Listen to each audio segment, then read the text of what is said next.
Tap the keys, the screens are glare. Boss is gone, but I still care. Checks creak loud, the printers hum. Another day, the same old drum. Drones drift past, eyes of steel, recording every thought I feel. I dream of life outside these walls, but the ledger keeps me in its thrall. They say it's helpful, they say it's fair, but I feel nothing but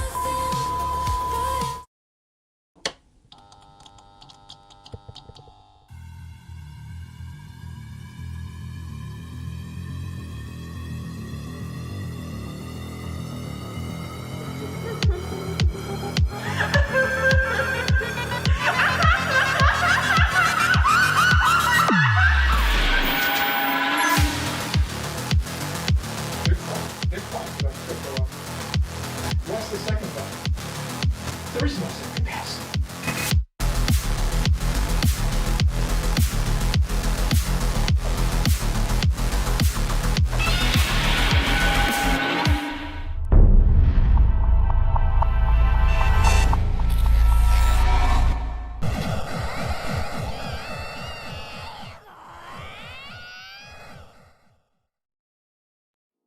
Evening, Crypto Chaos. How's it going, guys? Good evening, good evening. Where are you guys at? Where are you guys at?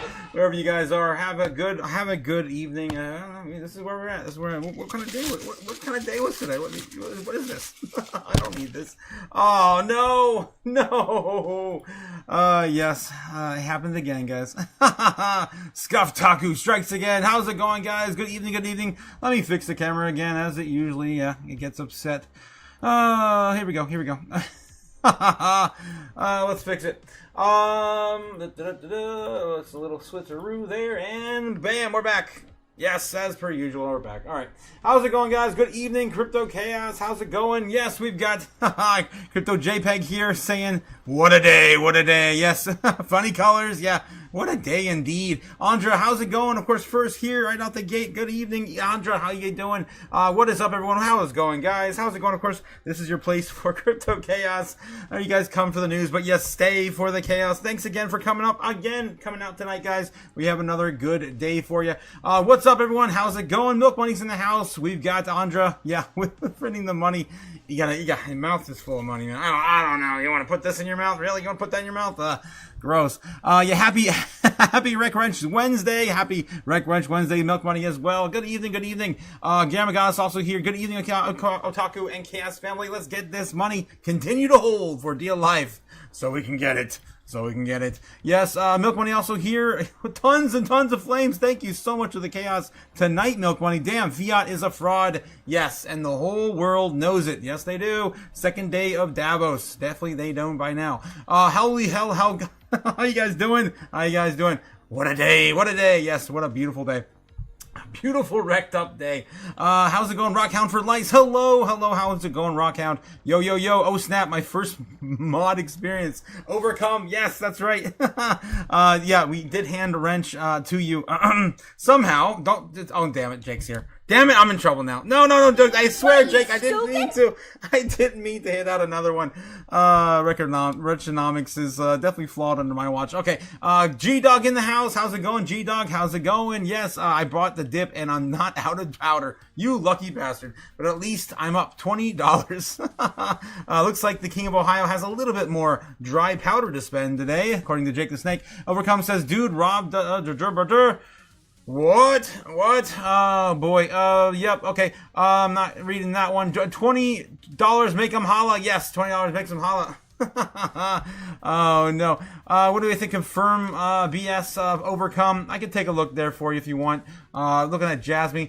Jake and Snake says I only have enough to throw $20 singles at you. $20 singles. That's a pretty good single. I mean, it's better than I have $1 here somewhere. Yeah, I actually have $1 on me. I have $1, guys. I'm rich. I'm rich. I just can't burn it here. All right. Yeah, making some apple cider from scratch. Yes, Andra. How you doing, Andra? How you doing tonight? Jacob says, don't get wrenched. Don't get wrenched. Yeah. Take some profits, my guy. Take some profits. Guys, always remember to take profits on the way up. Jacob says, bro, just start handing out wrenches. I don't care about wrenchonomics anymore. We're just going to break YouTube from now on. I don't know, man. We still have our goal. Guys. I took it off the screen because of Davos today, but we still have our goal. That's right. We're looking at about 1250, I believe. I believe that's our next target. 1275. Let me see if I can pull that back up. Once I get back on the right screen. Yes, there it is. Boom. And the Dance Masters are still dancing. All right. Yeah, so right here. Our goal right there was 1125, which we finally did touch. We just barely made it. Now our next target is 1250 for our 50% target for our 1500 subscriber goal, where I get to hand out wrenches until we reach 2000. That's my goal anyway. That's my personal goal. All right, guys. Of course, we're continuing to grow. Maximus Diamond says, yeah, don't be afraid, Jake. He's no longer the king. Yeah, that's right. Don't be afraid of Jake, guys. He lost his throne to Ben the other night when he stepped away. He's gonna have to take that back. Andrea says, I'm doing great. My toes are frozen. Need some socks. Oh boy. And speaking of which, I'm sure the sock the sock goblin will show up soon. Jacob says, you won't have an aura to be king, and only one Ohioan here has it. Oh boy, here we go again with the old English speak. I can't, man. You break my brain. Cliff says, Jake the Snake broken. This morning, new king of Ohio, and even keeper of wrenches anymore, says Cliff in the chat. How you doing tonight, Cliff? How you doing? Los here also saying we are getting possibly negative 35 degrees WTF. Wherever the hell you are. Los, aren't you in California? There's no way. There's no way. Yeah, before this morning, says Cliff, in this morning. Nicole, also in the chat. How's it going, Nicole? Yeah, oh, you get new batteries for the mask. Yeah, I did. I ran out of batteries. Stupid? Oh, I forgot. I went through that entire... I was so tired, guys. I was so tired from getting up early and staying up too late last night. Midwest, you're out Midwest, says Los. Damn, I don't want to go back, man. I don't want to go back. Going back to Chicago land here in a few days. All right, guys, let's get into it. Bitcoin right now sitting at just barely 90K. We did touch it. We wicked there just briefly before the live stream, and then we got shacked back down again. Yeah, we keep chopping. It looks like we're having a little bit of a, kind of a textbook cup and handle here. Let me get the damn dancing mascots out of here and get the show on the road. All right. Let's get them out of here. Come on. Get, shoot. How many times? Every day, really? I gotta, not every day. I mean, I'm sorry. All right. So that's what we're looking at this evening, wherever you guys are at. I need sleep. 87,234 was our low today. And we did wick back up in a textbook fashion. It's looking a lot like, an inverted head and shoulder. More of a cup and handle, man. It's just a cup and handle, classic cup and handle. These, of course, 65% of the time break up to the upside. The length of the handle, length of the cup, that's, you guys, you know how this goes, man. 65% of the time. Right. And that actually just takes us back up to, I think that's just our bull trend from the very beginning of this year. Yeah. That is the bull trend from the very beginning of the year. So we just get back on track. It's like nothing happened. If this does play out. Again, I don't know if the bears want to give up all of this potential dip. They didn't even get close to touching it, guys. Not even close. Not even close. A little bit. The dip right here sitting right in the center, the juicy center, around 85 and some change. I think it's at a low right about 86.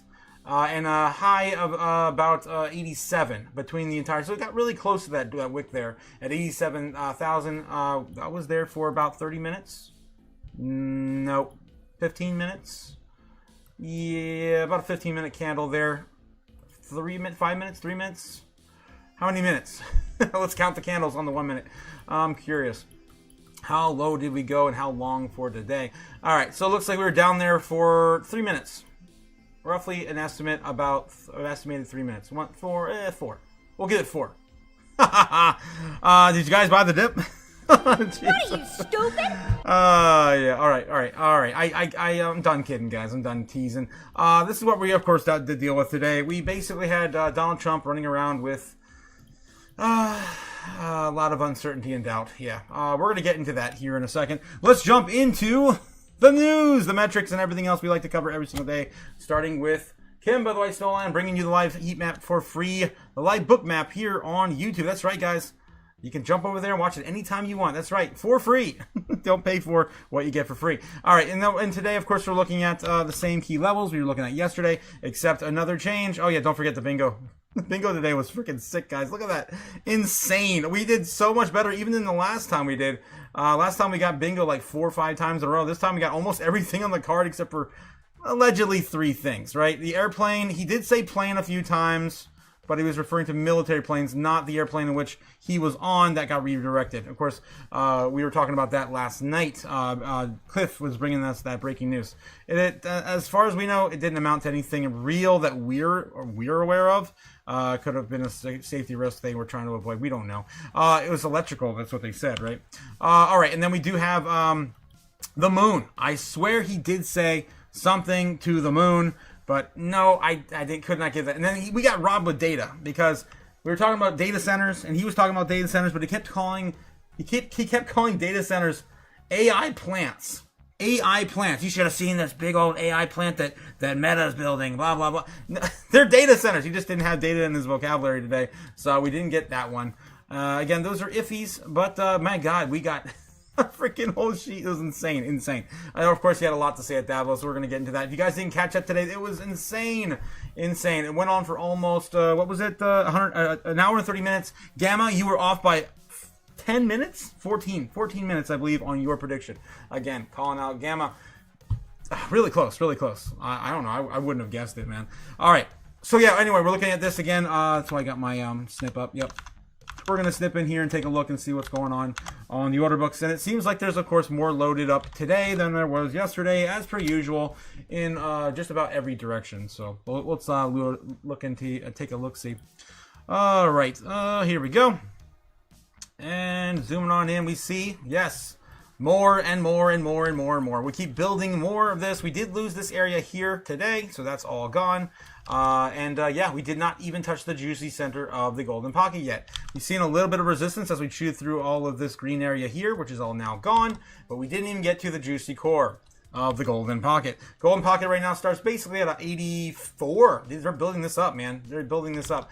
$84,000, all the way up to where we basically touched today. That's going to be, of course, the tippy top of it, but the juicy center isn't for another 1,000 or more. So I think that's right around 86.5. So they didn't come close enough to touching that. We do still have more news coming out tomorrow. Trump's going to have another announcement, which could again do the same thing we had seen today with volatility.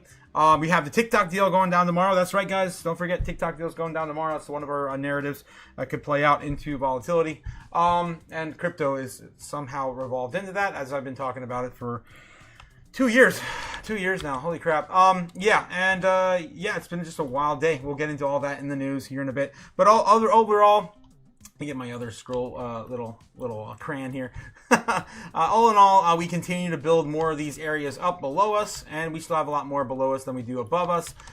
They are setting up a little bit stronger here at $100,000.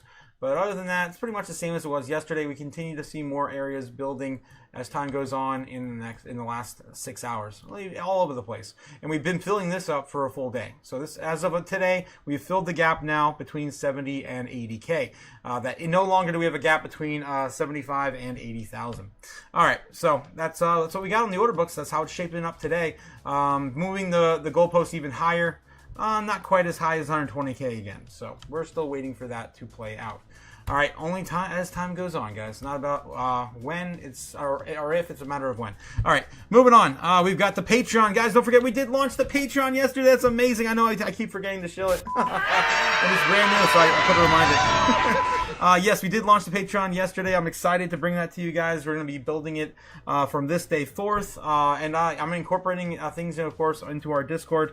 That's going to be rolling out on Monday. Our first open mic session is going to be Feed the Fire Friday, as we've been talking about for half a year. We're finally doing it now, guys, of course, over there. So again, I do encourage you to join our community. It's going to be great.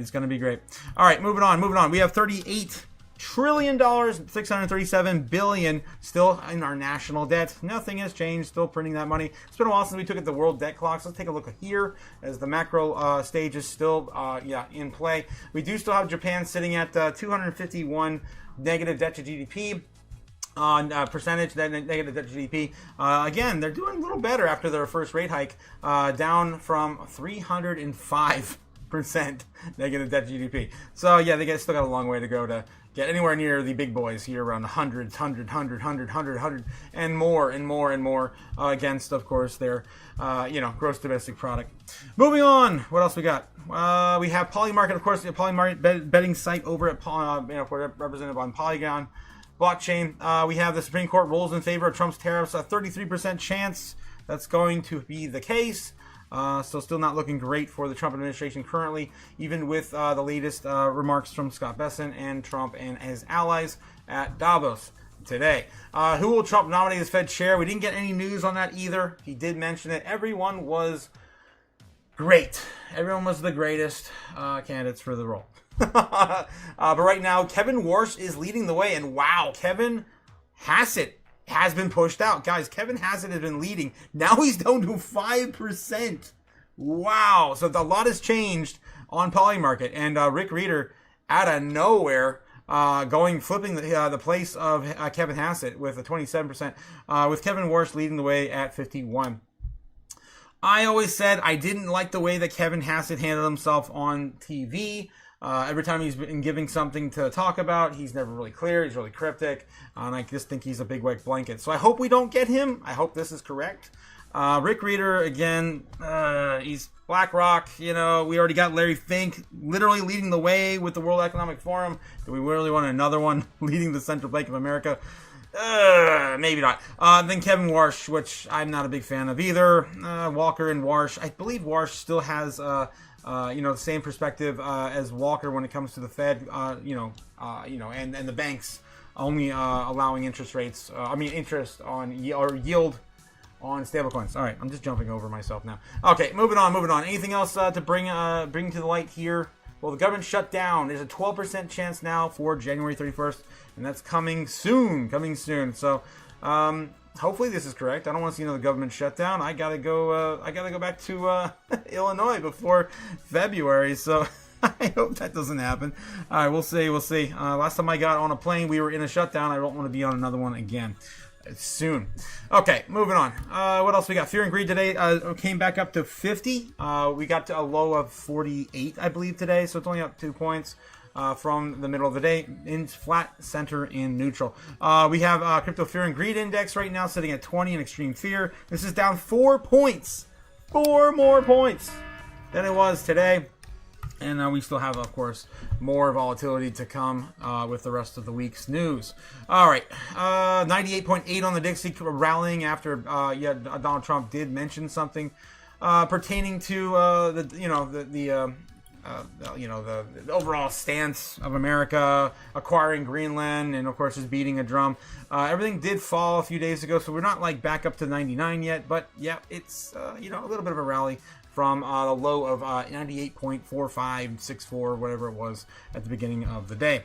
All right, moving on. What else we have? We have crypto bubbles. My favorite thing to cover with you guys every single day, looking for DCA opportunities, and there's not as much as there was this morning. So hope you guys got a DCA in this morning. I did.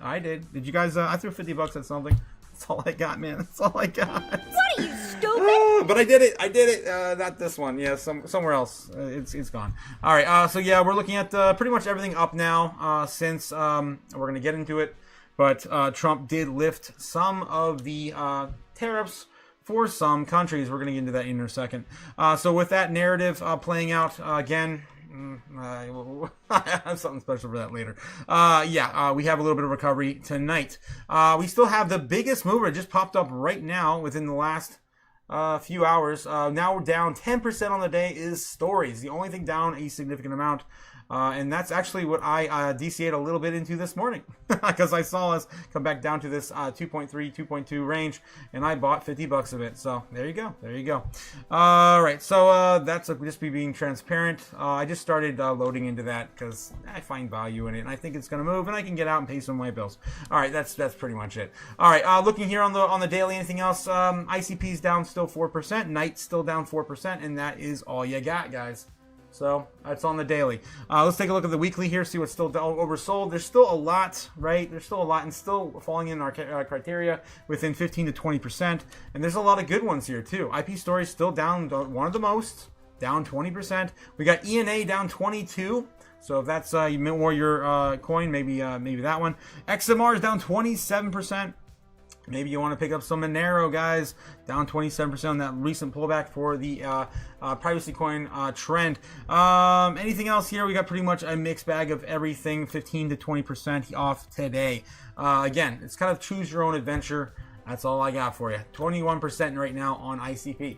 Not too bad on that one either. I do like that as well. ICP is going to be a big one, All right, moving on. On the monthly, looking for things that are sold off 30s, 40s. All we have is Midnight, guys. That is it. The only coin that's oversold on the monthly now is Midnight. Still feels like we are rounding off that bottom, even with all the chaos. It's the only thing oversold on the month. 41% off on Midnight. So again, if that's your coin, man, maybe you want to look at DCA. Don't dump the whole farm into it, but DCA is the way. Moving on into the top 200 assets as well. To click on the 300. Yes, there we go. Doing the same thing over here. Nothing's down today. Nothing. Coca, Kaka. I don't know what the hell this is. Coca. The Coca. I don't know what this is. What are you, stupid? Looks like it just entered our top 200 not too long ago within the last week. Yep, within the last week it ran up 57 position points in overall market cap. Let's take a look at Coca, since I don't know what the hell it is and they just entered our space. This is what you guys should be doing. Just teaching a little fundamentals as we move along. Coca on CoinMarketCap, of course, is going to do a little deep here. Do a little dive and a health check on this coin. All right, so market cap right now sitting at $90 million, so not too big. Again, it just entered the top 200. The max supply right here sitting on Coca is 1 billion tokens, and there's only a self-reported 63.5 million of this coin, which is a pretty big red flag if that is true. This is on Polygon's blockchain, so take that as well. I'm going to double check on CoinGecko to make sure that these are getting reported properly, because it seems like a very sus type of thing to look at in a project right away. All right, CoinGecko, yeah, CoinGecko. That's what I'm trying to get. There we go. Looking up Coca again. Just entered the top 200. Coca. Oh my God. All right. So, okay, max supply is 1 billion. Total supply is 1 billion. Circulating supply is 113 million. So, it's only about 10% distributed, of course, out there. So, take that. That's not great. That's not great. It is probably a new project. How old is this project? Looking at the max time frame here. Yep, it just came out in 24. So, not too young, not too old. Came out right before the run 2 years ago in December in 24. We're also looking at a little bit about this project. Coca is an all-in-one crypto app featuring a multi-chain, non-custodial wallet, debit cards, real-time crypto to fiat conversion, and cashback rewards. All right, you can buy it on MEXC and other things. It's on the Polygon blockchain, and they have a website and everything, of course. Featured. I did see it on the other. I saw it. On CoinMarketCap. I'll just go back over there. All right, what's going on with Coca? There's the white paper also listed there as well. All right, so rewarding stablecoin banking with the Coca Visa card, up to 8% cashback and 50% off subscriptions. Spend stablecoins like cash and get rewarded with a Visa card. There you go. So it's kind of some sort of cashback reward system. It's also, backed by Stellar as well. So they got some solid partnerships. Again, it just kind of popped off. Get up to 50% back on Netflix, Spotify, and more. Not too bad. Might want to look into that, guys. It's pretty cool. Yeah, it seems legit too. All right, I just don't like the overall distribution right now. It's still a little too early. If you want to make anything off this particular coin, but the ecosystem looks great for anyone who wants to be a user and get rewards. And we're gonna have a lot more of that coming into the future. So just chill out. Chill out. I didn't mean for that to happen. all right. So anyway, that was Coca. That's the only thing down right now. Again, it just pushed into our space. It had a huge pump. Within the last month, it's up almost 100%. All right, so looking at the weekly here on the top 200, we're also looking for more DC opportunities, 15, 20% or more. And there's a few here again as well today, a lot more than there was this morning. XCN's down 19.5%, Vision's down 31%, SPX 6900. Remember that one? Is down 25%. And then we got some runner-ups like Jasmine's down like 13. Wormhole's down 21. That's not a bad project either. I do like that one on the day. On the weekly. Volta's down 37%, so that's one of the biggest movers with Merlin as well, 37. All right, guys. And into the month, there's probably nothing. Yep, there's hardly anything here at all, except for Merlin, which has been there for weeks. All right, guys, those are my, of course, top picks for the day. It's definitely one I would be looking at mostly on the weekly, and it's a pick-your-own-adventure type of day. So, again, looking good, guys, if you are buying. If you got the dry powder to spend, yeah, it's looking pretty good. Let's go. I'd buy that for $1. Yes, if I had a dollar. Great Farming Freedom coming with a $2. Speaking of which, $2 super chat. Happy Hump Day. Yes. Can I look at XPL? Thank you. Yeah, sure. Let's take a look at XPL for you. I don't think I have it in the chart yet, but we'll jump over here and take a look for you on CoinMarketCap, and then do a little charting just to see what's going on with that as well. All right, XPL. Plasma. We haven't talked about Plasma in, I think, 2 or 3 weeks when it was on sale. All right, so right now it's looking at 265 million market cap. We have a 10 billion supply of the project, but the only circulating supply is only about 2 billion of it. So it's about 20, almost 20%. Distributed. All right, and what else going on with this project? Just a quick little catch up here for anyone who's not familiar. Plasma's Layer 1 blockchain support stablecoin infrastructure for the new global financial system. It's a purpose built for the global stable payments, offering zero fee USDT transfers and custom gas tokens to help realize stablecoin promise permissionless access to financial services for everyone, everywhere. Plasma's global payments coverage and inbound suite of products position itself for a native chain for stablecoin payments. Again, sounds like a solid project. Then you can, of course, check the website. And here it is, redefining how money moves. Plasma is a high-performance Layer 1 blockchain purpose-built for stablecoins. And, of course, all the partnerships listed below, all the stablecoins here as well. Let's see. And you got Scott Besson on their page as well. We are going to keep the U.S. dominant reserve currency in the world, and we'll use stablecoins to do it. 100%. He said that. I think it was like the summer of last year.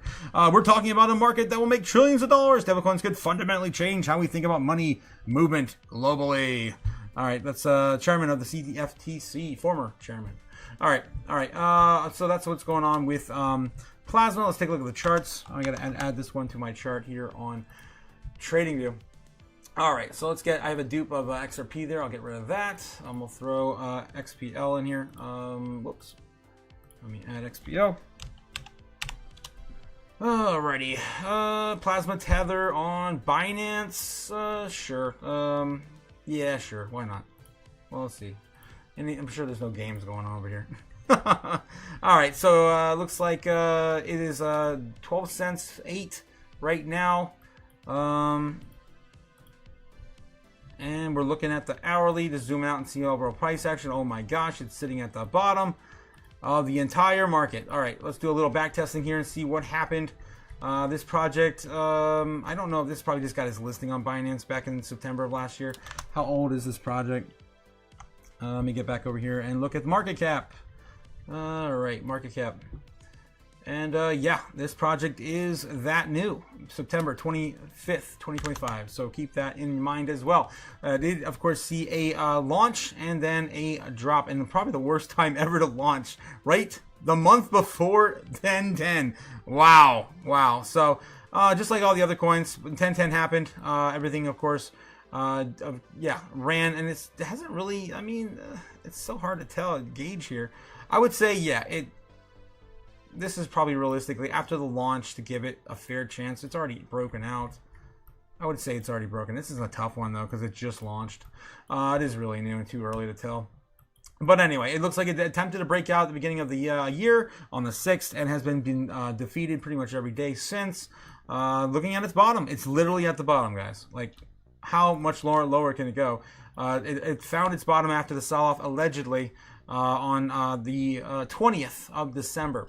And it's just been chopping along ever since. All right, so this is not much really to go with, man. There's like hardly any price action at all on this coin. If you look in the smaller time frames, you start to see a little bit of bullish, patterns developing in here. Right here, of course, you got a little bit of a inverted head and shoulder thing going on. It's a little, I mean, that's hardly anything. This is on the 30-minute. What about the 15, the 5? This is all really, really small price action. Yeah.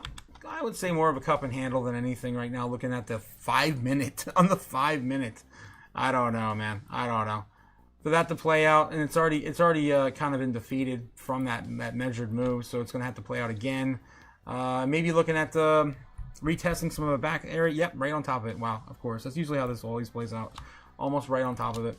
So yeah, it's going to have to back test to about, 1365, so about 13 cents 6, 13 cents 5.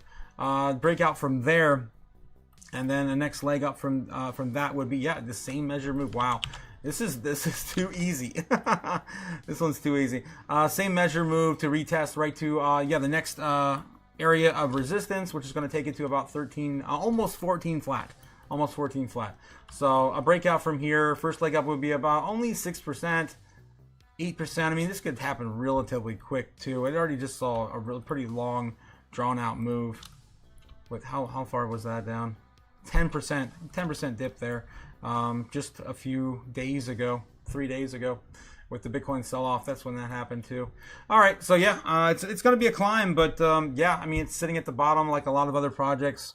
As long as Bitcoin gives us some wiggle room, this is going to come back as well with it.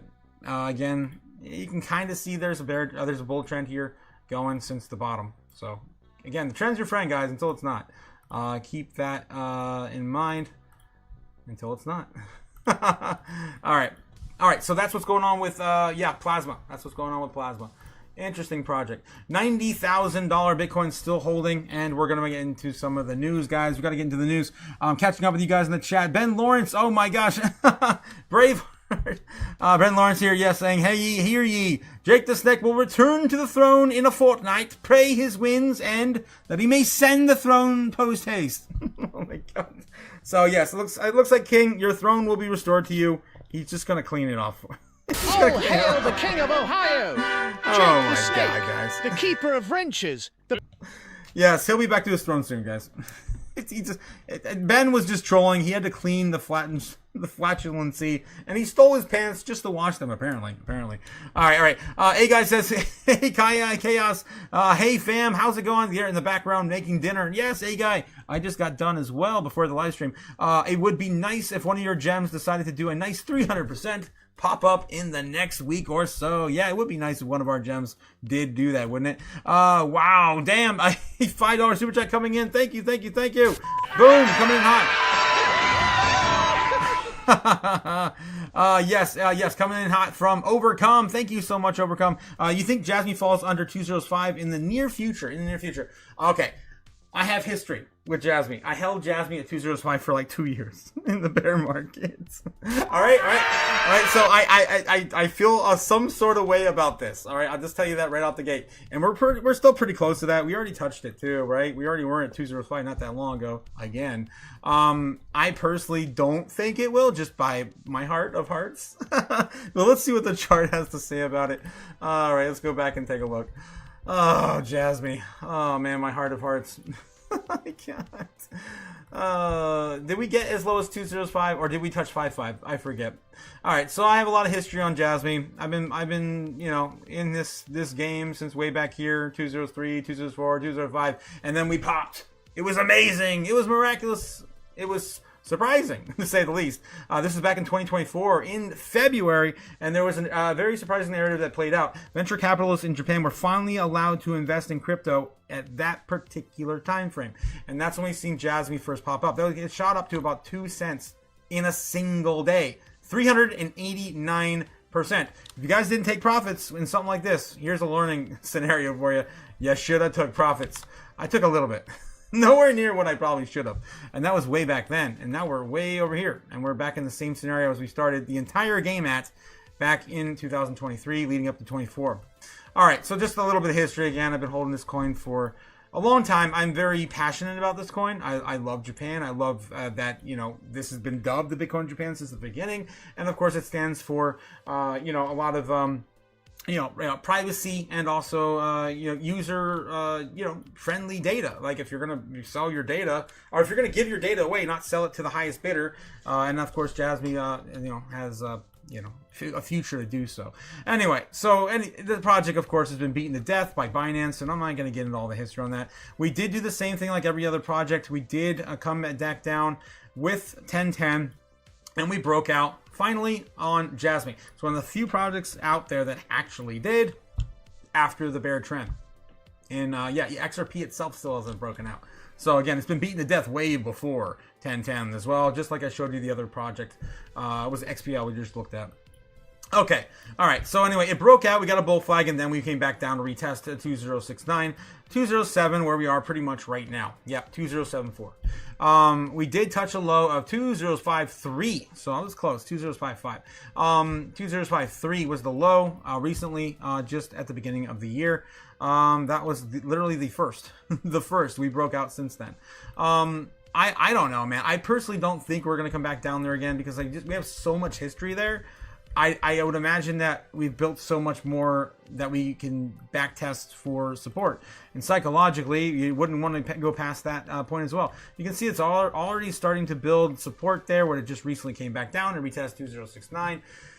And everything else, of course, has been, pulling back with Bitcoin. So if Bitcoin maintains this key level around 90K, even 89, maybe 86, 85. If we lose 85, man, I think it's going to probably maybe go back down and retest 205 one more time. But 205, like flat underneath, I don't know. 2055 would be probably my worst scenario. 206, maybe, of course. You got to see all this back test first on the way down. I'll be buying it on the way down if I have any scratch, man. I got to try to get my averages back up on Jasmy. All right, so yeah, that's what I'm looking at. It is currently holding. Right about here. Going back to resistance, and it bounced right off it too. Yep, it's currently holding. So I just watch it. Again, the narrative is going to play with Bitcoin. If we sell off, everything's going to see lower prices. And how low can we go? I just wouldn't be betting on 205 just yet. All right. Thank you, Overcome. Thank you. Hopefully I got you something out of that. Again, the trend's your friend until it's not. Nothing's for certain in crypto. Speaking of which, there's Bitcoin sitting at 89.96. Getting back to the chat, we're trying to catch up with the chat before we get into the news. Yes, that's one way to get the question seen, says Braveheart McFreedom. Thank you. Thank you. Yes, Max Time says, hear ye, young live Jake the Snake, the King of Ohio. Mitch Wallace, how's it going, Miss Wallace? I was going to ask you last time you were on, it seemed like you were, an OG in the crypto space, like, at least seeing a cycle or two. Let me know. Yeah, when did you start stacking? Because we had a lot in common last live. Was asking you to check Whiff a few days ago, and I think you busy. Always busy now, man. Always busy. I can take a look at Whiff for you, though. Why not? Dog Whiff Hat. Speaking of Dog Whiff Hat, do you guys remember? You might remember, Wallace. But you remember when Dog Whiff Hat was supposed to get on the Vegas Spear? What happened to that? What happened? Did they ever do it? Because they got the funding for it. I just don't think they ever actually listed it. All right, I'm going to check one more coin, guys, for Wallace. And then, we're going to get into Wallace. I typed literally Wallace. We're going to literally get into news because we are behind tonight. All right, so we're looking. That's definitely not. That's the market cap, damn it. I don't want the market cap. I want the ticker with price action USDT or similar. Okay, Binance, Tether, sure, why not? All right, here we go. So 34 cents on Whiff. 34 cents. It's a meme coin. You guys aren't aware of meme coins? Don't risk more than you're willing to lose. Okay, gotcha. All right, going back testing here since a long time since I even looked at with. Of course, coming down from the launch, like of course every project, not just memes, but mostly. Okay, so yeah, here we are sitting on with, and if we want to backtest anything with some sort of potential breakout, let's start loading things on as we get closer to current time frames. Here's the daily. There we go. And we're going to go into the 4 hour. Oh my gosh. Yeah, this thing's been beaten to death like everything else. Meme coins are definitely not in the spotlight right now because this, guys, remember, is a utility run in 2026. This is going to be a utility run. Make sure you are aware. Make sure you are aware. All right. There we go. And I would say that's probably close enough. It's pretty self-explanatory. We are down here on the 4 hour. Damn, we're still in the 4 hour. Not even in the 15-minute. This thing's moving like a sleepy dog. All right. I think that's good enough. So it's beating the death down here. It is holding at least a little better than it did at the beginning of the year on the 31st. Like most coins, of course, recovering a little bit. A little bit of a trend there. You can actually back test, like everything else, back to the beginning of the year, like Bitcoin. All right. So, yeah, just like looking at this, you can see the trend's your friend again on this particular asset. Still moving up since the beginning of the year. Just finding another area to sit on until Bitcoin finds its way. All right, I'm trying to get this thing solid. There we go. All right, so it's tight. It's really tight, man. That looks like it wants to come up just by looking at it on the 30-minute, the 15-minute. Ooh, yeah, same sort of pattern as well. We're getting a little bit of a some bullish price action. Of course, forming it into a typical head and shoulder like pattern. Yeah, that would take it up, probably be back to almost. This is such a small market cap, it could probably move anyway to that point. It's close enough. Maybe it's going to retest real soon, 37 cents, but that it's still probably go back test a little further. Oh yeah, there it is. I know there was something back there. It's still not low enough. Something else farther on the 30-minute, on the run up, back here, back all the way here. Jeez, yeah, right about here. Yeah, it's got to break out of there. It's got a lot of history here before. All right, so it could get squeezed to the upside, but it is still in a very bullish pattern and very tight price action at the present time. So I'll be watching for Bitcoin recovery. Usually meme coins move with Bitcoin first, and then as Bitcoin finds its stability, all the altcoins seem to follow later. That's how it used to move anyway. Maybe we'll get back to those normal moves soon. But yeah, I'll be looking at 3.5. I'd be looking at 3.5, especially if you're going to be looking at a short trade, session, a swing on the upside or something. Look for a little bit of resistance there before next leg up to 3.7. All right, and that's the idea. That's the idea. Something like that. If it does play out with Bitcoin moving soon. All right. No guarantees in crypto, guys. No guarantees. Okay, moving on. What else do we have? Okay. Lo says, send him a super chat. He will respond. Yeah, I do as much as I can, guys. I just try to get to the chat. $10 minimum, says Lo. No, come on, man. That's not true. XDC said, Lauren Surf Life. Yeah, putting metals on chain. Yes. XDC. Maximus says, it never happened. Same dude, it never happened. I got in. Spear never happened. Spear. Oh yeah, the spear never happened. Yes, 100%, Wallace. Yeah, I remember that too. It never happened. I never got confirmation. I never saw anything further. But they got the funding. Where'd the funding go? That's the question. Where'd the funding? Because they put up like, I don't know, GoFundMe for like $30 million, some ridiculous amount of money. Was it 28 million? I don't remember what it was. Anyone remember the Ethereum max from last cycle? The max, like the price action for, was it like 4,950? It was like $50 away from $5,000. We got robbed. That's what I remember. Last cycle, like the high of Ethereum last cycle was like kind of where we are now, wasn't it? It was like $3,000 or $2,000. I forget now. 21. Man, that's a blur. Let's see. Let's go back on. I'm curious now. That's the ETF launch. And yep, it is right here. 4,890. Yeah, 4,853. But you have to remember, in 2021, Ethereum had a different tokenomics. So they had the Shanghai update in the middle of a bear market. I think it happened down here, right here probably, right in around 2022, 2023. I'm pretty sure it was the either the beginning or the end of 22. And the Shanghai update added staking rewards for Ethereum, and it went from proof of work to proof of stake. So that changed everything dramatically. So now, of course, you know, there's more tokens. There's a max supply of infinite. They're shedding tokens as they build up, but they're also having to put out rewards. So it's inflationary in its current form. And so there's more tokens out there than there were before for Ethereum. So that's why we don't have, it's harder for us to get back to that because market cap matters. Again, market cap matters. All right, hopefully that makes sense. I wish I had more time to explain it better.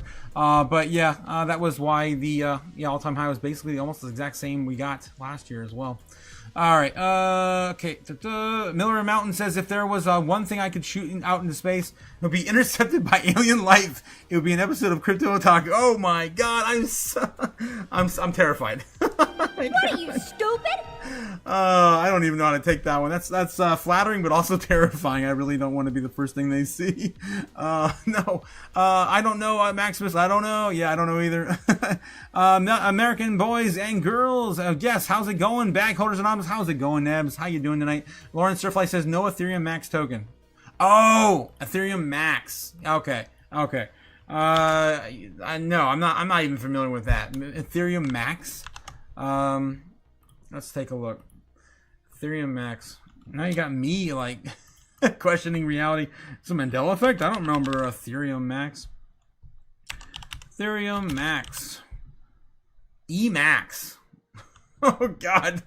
Oh my God. What the heck is this, guys? What the hell is that? I don't remember this at all. Circling supply is 0. I don't know what's going on. CoinMarketCap doesn't even respect it, to be honest. Yeah, that looks like a dead coin. I don't know what's going on with this. All right, let me know in the chat. It's got a website, and it's dead. Yeah, that is gone. Okay, moving on. So yeah, it looks like a dead token from years and years and years and years ago. All right, so yeah, just chill out. So just chill out. What the hell? Officer Grady. All right, let's get into the rest of the metrics, guys. We got to get to the news still. Looking at market cap, Bitcoin dominance. Thanks for the questions, though. It was a lot of fun. 59.6% on dominance, of course, for Bitcoin. Still remaining right around 60%. This entire idea dominance. of like 60% dominance is bullshit, it's ridiculous, stupid. It's there. Right? It's there, like, Sailor. it's stupid. It's not 60% dominance. You're arguing with yourself, buddy. Okay, moving on. We have a CoinMarketCap sitting, of course, the same today. Pretty much. 3.04. I think it's up. Was that $50 billion? It's a little bit baby bump there, but not much. Not much at all. Looking kind of bullish though on that tight price action to the bottom of our overall, of course, on market cap for crypto. But yeah, nothing too spectacular just yet. We got Bitcoin sitting right now at just barely 90K. Again, still chopping back up there. We got to flip that back bullish again, 90K. 3,000 on Ethereum. Not too bad. Holding right now.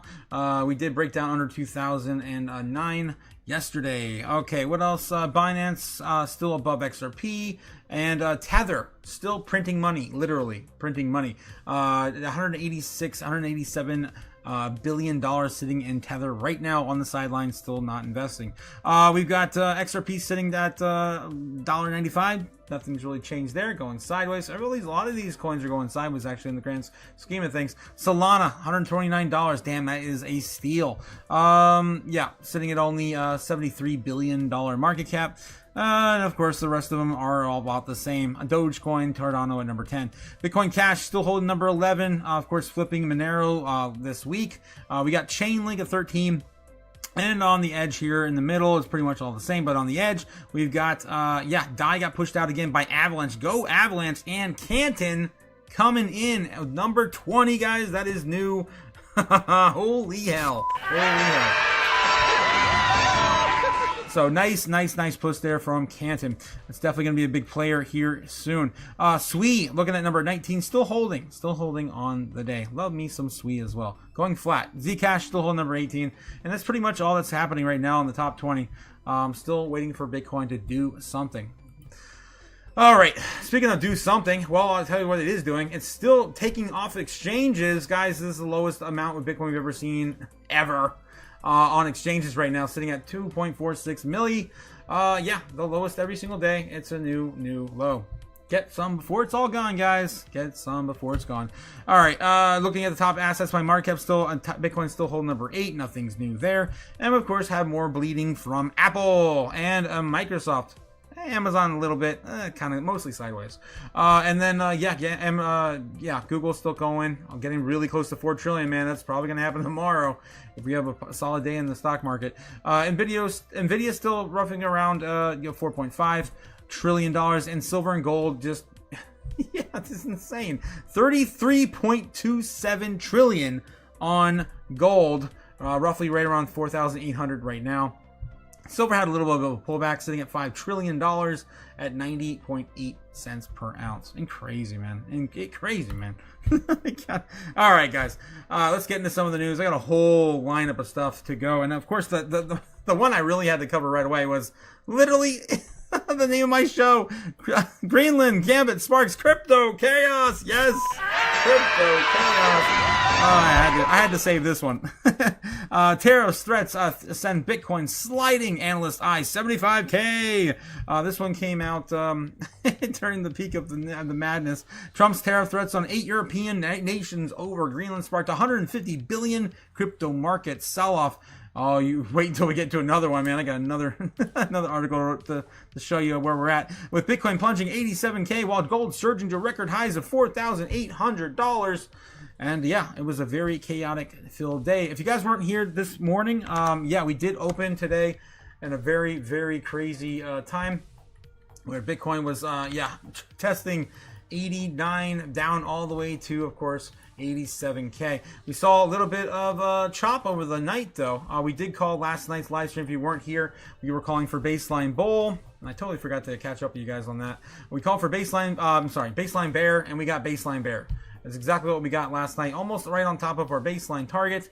Yeah, pretty much solid. Pretty much solid going into today. And we were welcomed by this. Just a slow chop up and recovery in the grand scheme of things. Hopefully leading to a breakout tonight. Hopefully. It is starting to recoil, though, down. So this idea may not play out. All right, we'll see how that goes later on tonight. All right, so that's where we are now. Again, charts, that's where we lived. The crypto market shed nearly 150 billion in market cap as leveraged positions unwound violently, exposing Bitcoin's continued treatment as a speculative asset rather than a safe haven its proponents claim it to be. Tariff shock drives historic divergence. A Trump Saturday announcement targeted Germany, France, and UK, Netherlands, Finland, Sweden, Norway, Denmark, with 10%. Starting February 1st, escalating by 25% in June unless Greenland deal is reached. Well, guess what, guys? Yeah, he backtracked on that. Yes, that's right. Bitcoin moves back to 90K as Trump pulls tariff threat after productive meeting with NATO. So much uncertainty for nothing. Just kidding, guys. Just kidding. We're just gonna give a chip a machine gun. Good time until it's not. Oh, jeez. Yep, and that's how the markets feel this week. Yep, can't make that up. All right, so crypto markets continue up with an up and a down day. Up in day and then a down day, then an up in day and then a down day. This time it's up, and President Trump signaled progress on talks regarding the future of Greenland. He had a lot to say about today, too. He even started the conversation with, they said shouldn't talk about it, but, I'm going to read the teleprompter. This is what we're going to do. So based on the very productive meeting that I had with the Secretary General of NATO, Mark Rutte, we have formed the framework of the future deal that will prospect with respect to Greenland and, in fact, the entire Arctic region, said Trump in a Truth Social post. This solution is consummated and will be a great one for the United States of America and all NATO nations. The President of the United States would not be opposing tariff threats on the EU nations that were set to go into effect on February 1st. Bitcoin, of course, trading at 89K. And then, of course, where we are now, right around 90,000, shot at quickly after of course, the news. U.S. stocks pushed sessions highs as well as the Nasdaq and S&P 500 climbing 1.3%. Precious metals, which had been seeing strong buying pressure and trade tensions, bubbled higher, giving, of course, up earlier gains. With gold back to fiat, to flat. Gold back to flat for the session at $4,070 per ounce. Right now, it's sitting around 4,780. Right. So yeah, that's what went down today for the most part when we seen this recovery later in the afternoon. That's what happened. BlackRock comes out and says Ethereum is anchoring Wall Street's tokenization race. And yeah, they are going to be the ones to facilitate all speculative trading on tokenized assets. BlackRock recognized Ethereum's dominance in tokenization on Wednesday, dedicating a portion of its 2026 thematic outlook of the network's potential grip on Wall Street, pondering whether Ethereum could become the toll road to blockchain-based markets. The report stated that Ethereum could be poised to benefit from the shift, spurring moves across legacy financial institutions from DTCC and the New York Stock Exchange. Ethereum currently underpins about 65% of tokenized assets, according to the report. Meanwhile, however, the adoption of stablecoins is outpacing spot crypto trading volumes, suggesting that tokenized assets may have use case outside the purely speculative trading. The second largest digital asset by market cap has the potential to accrue value if it's growing the number of firms. If the Ethereum for creating digital representations of real-world assets, RWAs, according to Jay Jacobs, the U.S. head of equities ETFs BlackRock. He authored the report. If we see more tokenized assets utilizing Ethereum blockchain, ultimately you would see it be a beneficiary of additional trading activity and the issuance of things like stablecoins or real-world assets, Jacobs told Decrypt. If you're an investor looking to play the growing adoption of blockchain technology, one of the best and probably fastest growing use cases right now is tokenization, and Ethereum is the beneficiary of that trend. Although the pie chart included the report referencing 10 networks capable of supporting tokenized assets, Bitcoin, Ethereum are the only ones that are mentioned elsewhere, suggesting that the world's largest asset manager has a distinct view towards them, of course, because they're, multi-purpose. The report didn't include assets like tokenized on Canton Network either. The permission blockchain, which was recently tapped by DTCC for its tokenization pilot, is currently used as a record-keeping layer for $362 billion of real-world assets, according to RWA.xyz. Ethereum nationwide, meanwhile, supports $13.2 billion in real-world assets that can be managed in wallet. When it comes to BlackRock's tokenized money and market fund, Buildle, yes, of course, the $1.6 billion product primarily exists on Ethereum with $500 million, and Binance's BNB chain with $500 million as well. Broadly, Jacob says that there is an interest in which BlackRock is calling the convergence, where traditional markets are becoming increasingly interconnected with crypto. He pointed on spot exchange-traded funds for digital assets as an example. BlackRock's behind, of course, the ETF and the Bitcoin and Ethereum's yada yada yada. We know that. Okay. If you have traditional securities and assets that are looking to be tokenized, and frankly, you have digital assets that are making their way into the more traditional financial systems, he said, we believe that the convergence that does seem to be accelerating. Still, Jacob says that there's plenty of places that pieces that need to fall into place, whether that's regulatory policy or company level policy. Last year, the SEC created a task force to develop a comprehensive and clear regulatory framework for digital assets, which we're still waiting to pass, hopefully here soon. I got news again to tie into that as well. All right, let's get to that next. I think I have that here. Or here. Where's our latest? Here we go. U.S. Senate Agricultural Committee to release updated market structure bill soon. The committee released the draft bill on November, proposing a regulatory framework, but some lawmakers have concerns, of course, where we are with it now. This one came out about 3 hours ago, guys. The U.S. Senate Agriculture Committee, one of the two committees in the chamber considering legislation to establish digital asset market structure, is expected to release its text on the next bill by the close of the business day today, on Wednesday. Chair John Boozman says that the week of the committee would be releasing its version of the Digital Asset Markets Clarity Act on Wednesday. Today. REKTS Wednesday, with a marked up hearing scheduled for the following Tuesday. Next week, guys, the last week of January on Tuesday. However, the committee has announced that its updates since Coinbase effectively derailed a scheduled markup in the Senate Bank Committee last week by pulling its support for the bill. So hopefully after this one's released, they'll be able to read through it, read the draft bill again, and then come back with another proposal, or do the same thing all over again.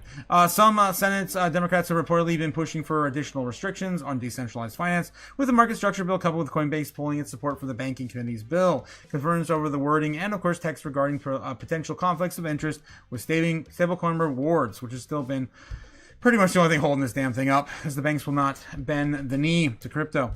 There will be a crypto market structure bill. The question is when, not if. White House said advisor Patrick Witt said on Tuesday's post, we covered that last night, assuming a multi-trillion-dollar industry will continue to operate with this, of course, is pure fantasy. Of course, it's not the Wild Wild West anymore, guys. We're going to get something. At the time of publication, Boozman is not publicly stated whether the postponement of the Banking Committee's markup would affect efforts to pass the market structure bill from the Agricultural Committee. Both bodies, largely focused on securities and commodities regulation, respectively, would likely see the sign-off on these versions of the bill pave the way for the floor in the Senate soon. So, yeah, the next date we have to put on our calendar now is Tuesday next week, guys. Tuesday next week. Hopefully by then we'll get a yay or nay from like some proofreading by the end of this week. That's what I'm hoping for. All right, guys, I'm going to take a break real quick and catch up with you guys in the chat. See how you're doing. Oh, no, A-Train in the chat. What is going on? Oh, boy, man. Let's get it. Okay, let's see if I can catch back with you guys over here. Miller, right. Okay, yeah, I'm scared of you sending my show to the aliens in space. Okay, I meant it as a dear compliment. I don't know, man. I got PTSD from them things. Okay, Lawrence says it's an old token, not that serious. Says Lawrence. I gotcha. Bitcoin putting in, that was ETH Max. If you guys don't, you're just joining us now. We were talking about that earlier. JPEG says, Crypto JPEG says Bitcoin putting in a head and shoulders on the 4th. You can take a look on the 4th of February. And it would be probably on a longer time frame, like what, the daily, the weekly. Let's take a look at the weekly. I should be on a different chart. I'm gonna mess this one up. I do this every time, and I gotta catch up with you guys in the chat. There's so much new stuff over there. All right, here's the Bitcoin on. Let's throw this one on this chart on the weekly. Looking out to the 4th. Oh yeah, I mean that's kind of in our wheelhouse, I guess. That's kind of in our wheelhouse. This of course would be the left shoulder. This would be the right shoulder, right? And that's pretty much lining up with the end of the month. I mean, if it takes that long to chop down here, it'd take even a little bit longer of a dip, maybe a little bit lower. We hit that golden pocket, then kind of chop more into this. It's been my idea for a while that we were going to come through this pattern, right? I mean, it's on here for a reason. Yeah. Oh my God. Bear baseball. I mean, yeah, I hope. But yeah, it's possible. It's very possible. It's set up for it. I mean, look at this. I mean, yeah, it's set up for it. Anything's possible, guys. No one knows this far out, right? No one knows this far out. But that's definitely well within the time frame. For sure. All right. Let's see what's going on with you guys in the chat. A-Train, how's it going, man? How's it going? Z-Bet going to $4 in 3 years or less. Now you're talking, man. Now you're talking. Okay. So I know people come out and say, Z-Bet to $1, let it be. Yeah, you guys remember that last year. That was a good time. But it was wrong. But you're wrong. Yeah. You remember my entire rhetoric on that last year. That was fun. That was Martin Lucas, and he sang a beautiful song parodied, of course, to the late John Lennon about Let It Be, right? Let It Be with Zebek to $1. I don't think that was going to happen. I don't know anyone who was thinking that was going to happen within this cycle. But $3 in 3 years or 4 years is or $4, I should say. It's a little more realistic. Let's take a look at the overall market cap for A-Train, just to get an idea of what the market cap would have to be for that move. Over time, it would probably make sense, though. Let's take a look. All right. So what I like to do for this joint venture is go over to whatever coins I'm looking up. For those who are just following with me in the chat, I like to do coin market cap and then jump over to Coin Perspective for the overall look of a health of a project and economics. Tokenomics. Okay, so we're gonna be looking up ZBEC again. There we go. ZBAC. It's been a while since I did the ZBAC on this. I do love me some ZBAC. All right. So the ZBAC right now, max supply is 100 billion tokens, with the circulating supply almost fully circulating right now at 97.95. Right. They're going to be totally allocated and distributed by, I believe, March of this year from their their roadmap. If you guys haven't got the low roadmap, I had just shared that on my Patreon, believe it or not, today. I believe it was today, their roadmap. All right, so that's over there. Yes, so sitting right now at 203 on ZBEC in price action. And the holders are about 90,000 wallets holding this project. And let's get on over now over to Coin Perspective, which I thought I pulled up. It didn't come up. Go back over here, and Coin Perspective will give you a good idea of what a coin would have to be in market cap and distributed with the tokens and its current tokenomics to hit a particular price point. All right, so let's talk some numbers. All right, so let's start with where you're looking at A-Train, looking for just $4 ZBAC. We'd have to be a $391 billion market cap. Not impossible. That is a literal leet. A literal leet X. That is sick. That is awesome. Wow, let's go. No way. 1337 on that X. 1,337%. I mean, X. 1,337X. Holy crap, that's insane. What are the odds that's going to be the number you give me? Okay. So that's with a $4 ZBEC. The market cap would have to be insane. That's a little less than $500 billion. I'm not saying it can't go there. If it gets the adoption it requires, I think it would. But realistically, we would be totally allocated by then. So number one, we got to fix that. So when you're doing this and you already know what that's going to be, you might as well put it in. So right there, that's fully allocated and distributed, and so right there about the same. It's about $10 billion more but it takes away my fun number though, damn it. Only a 1310x, so a 1310x. Now realistically, I've been of course going back down to $1. That's a 334x from here. And for us to get to $1, you'd only need a $100 billion market cap, which is a little bit more obtainable over the years. If it does get all these partnerships lined up with all the major payroll companies, it could definitely facilitate that pretty damn quick. All right, so somewhere between $1 and $3, $1 and $4 within the next 3 or 4 years is possible for sure. A-Train, I'm right there with you. That's not impossible. But as of right now, for this run, I think you might want to be looking more towards like 10 cents, 20 cents, 10. That might be 10 cents. About $10 billion. It's not too crazy, but maybe somewhere between 30 and 50 billion, maybe 20 and 50 billion, just to be safe. So you're looking at like 20 cents to maybe 50 billion, 20 to 50 cents in terms of market cap, just for maybe like the next year and a half. By the end of this year, maybe we get 10 cents. I don't know if we're going to get paid beyond that, but just by looking at market cap, we do get a huge rally. We're not even at $1 billion yet for ZBEC. This of course is going to skyrocket. Right now we're only a third of the way there, right? So we got to get to at least a billion, which takes us to about a penny. Yep, a penny on ZBEC. So we got to get to that first one first, and we're so close, guys. We're so close. I mean, that's a 3x from here only. In terms of market cap, we got 3 times the market cap. All right. So that's a little checkup, of course, on ZBEC and where I think it's going in the near future. All right, World Liberty Financial as well. Yes, I did partner with that. Don't miss the train. Not financial advice. Yes, A-Train. Yes, you're in good company with that token here. We do like ZBEC. Lauren Surflight says, what happened to Chaos chat on Discord? What happened indeed? What happened? Oh no. Let's take a look over Discord real quick. Oh, shout out to Fern as well. I gotta put him on the board. So Fern just made another call. I'm gonna put him on there just to say I told him so. He's calling for $83,000 to $86,000, mid 80s by the end of the month. So I gotta remember to put that. Thank you for reminding me to look at the Discord because I almost forgot. All right, so we're gonna do that for the Fern man, of course, my favorite penguin over on the Discord.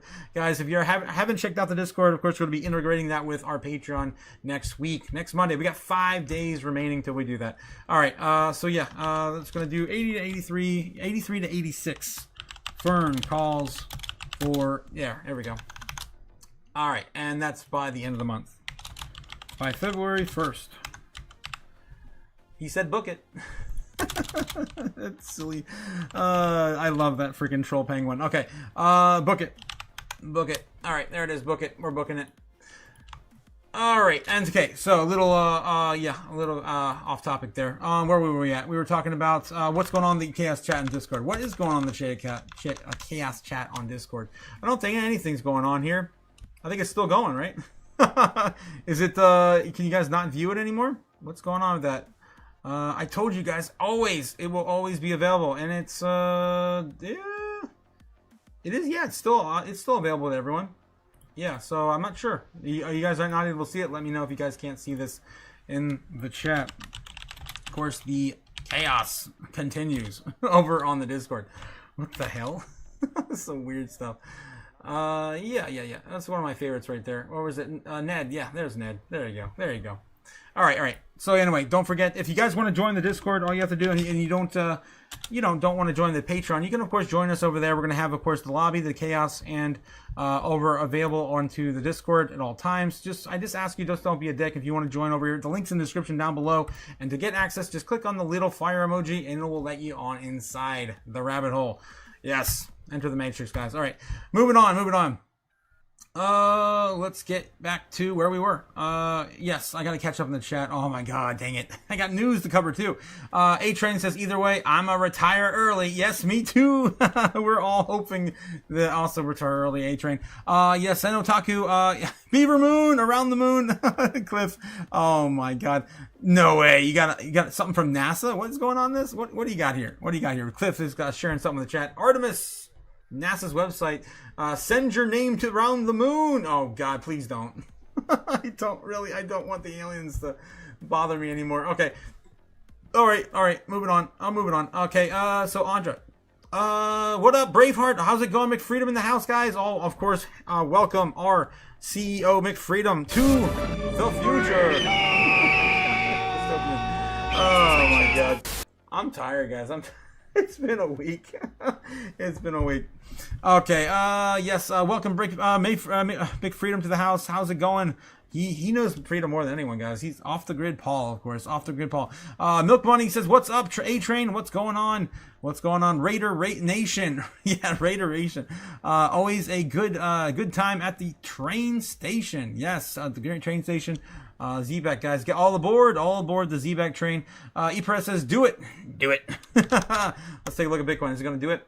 It's doing one of those things again where it's just like chopping around and just not doing anything. Yes, do it. It is, it's still doing nothing. Okay, we'll get back to here in a bit. It is right now about 9:11. 9:11. It is. It's 9:11 p.m. Eastern Standard Time. Okay, I'm a millionaire at 10 cents with Z-Back. Yes, let's go, Los. Hopefully, a lot of us will get there this year. Andra says, Andy, at Andy, of course, shouting out to Andy in the house. Stupid Crypto, yes. How's it going tonight, Andy? How's it going? Like Lawrence Surflife says, I don't hate the chat available unless you blocked me. You don't have the chat available either, says Lawrence. What? I'll definitely have to look at that when I'm done with the live stream. Send me a chat over there just to remind me. I'll look into it.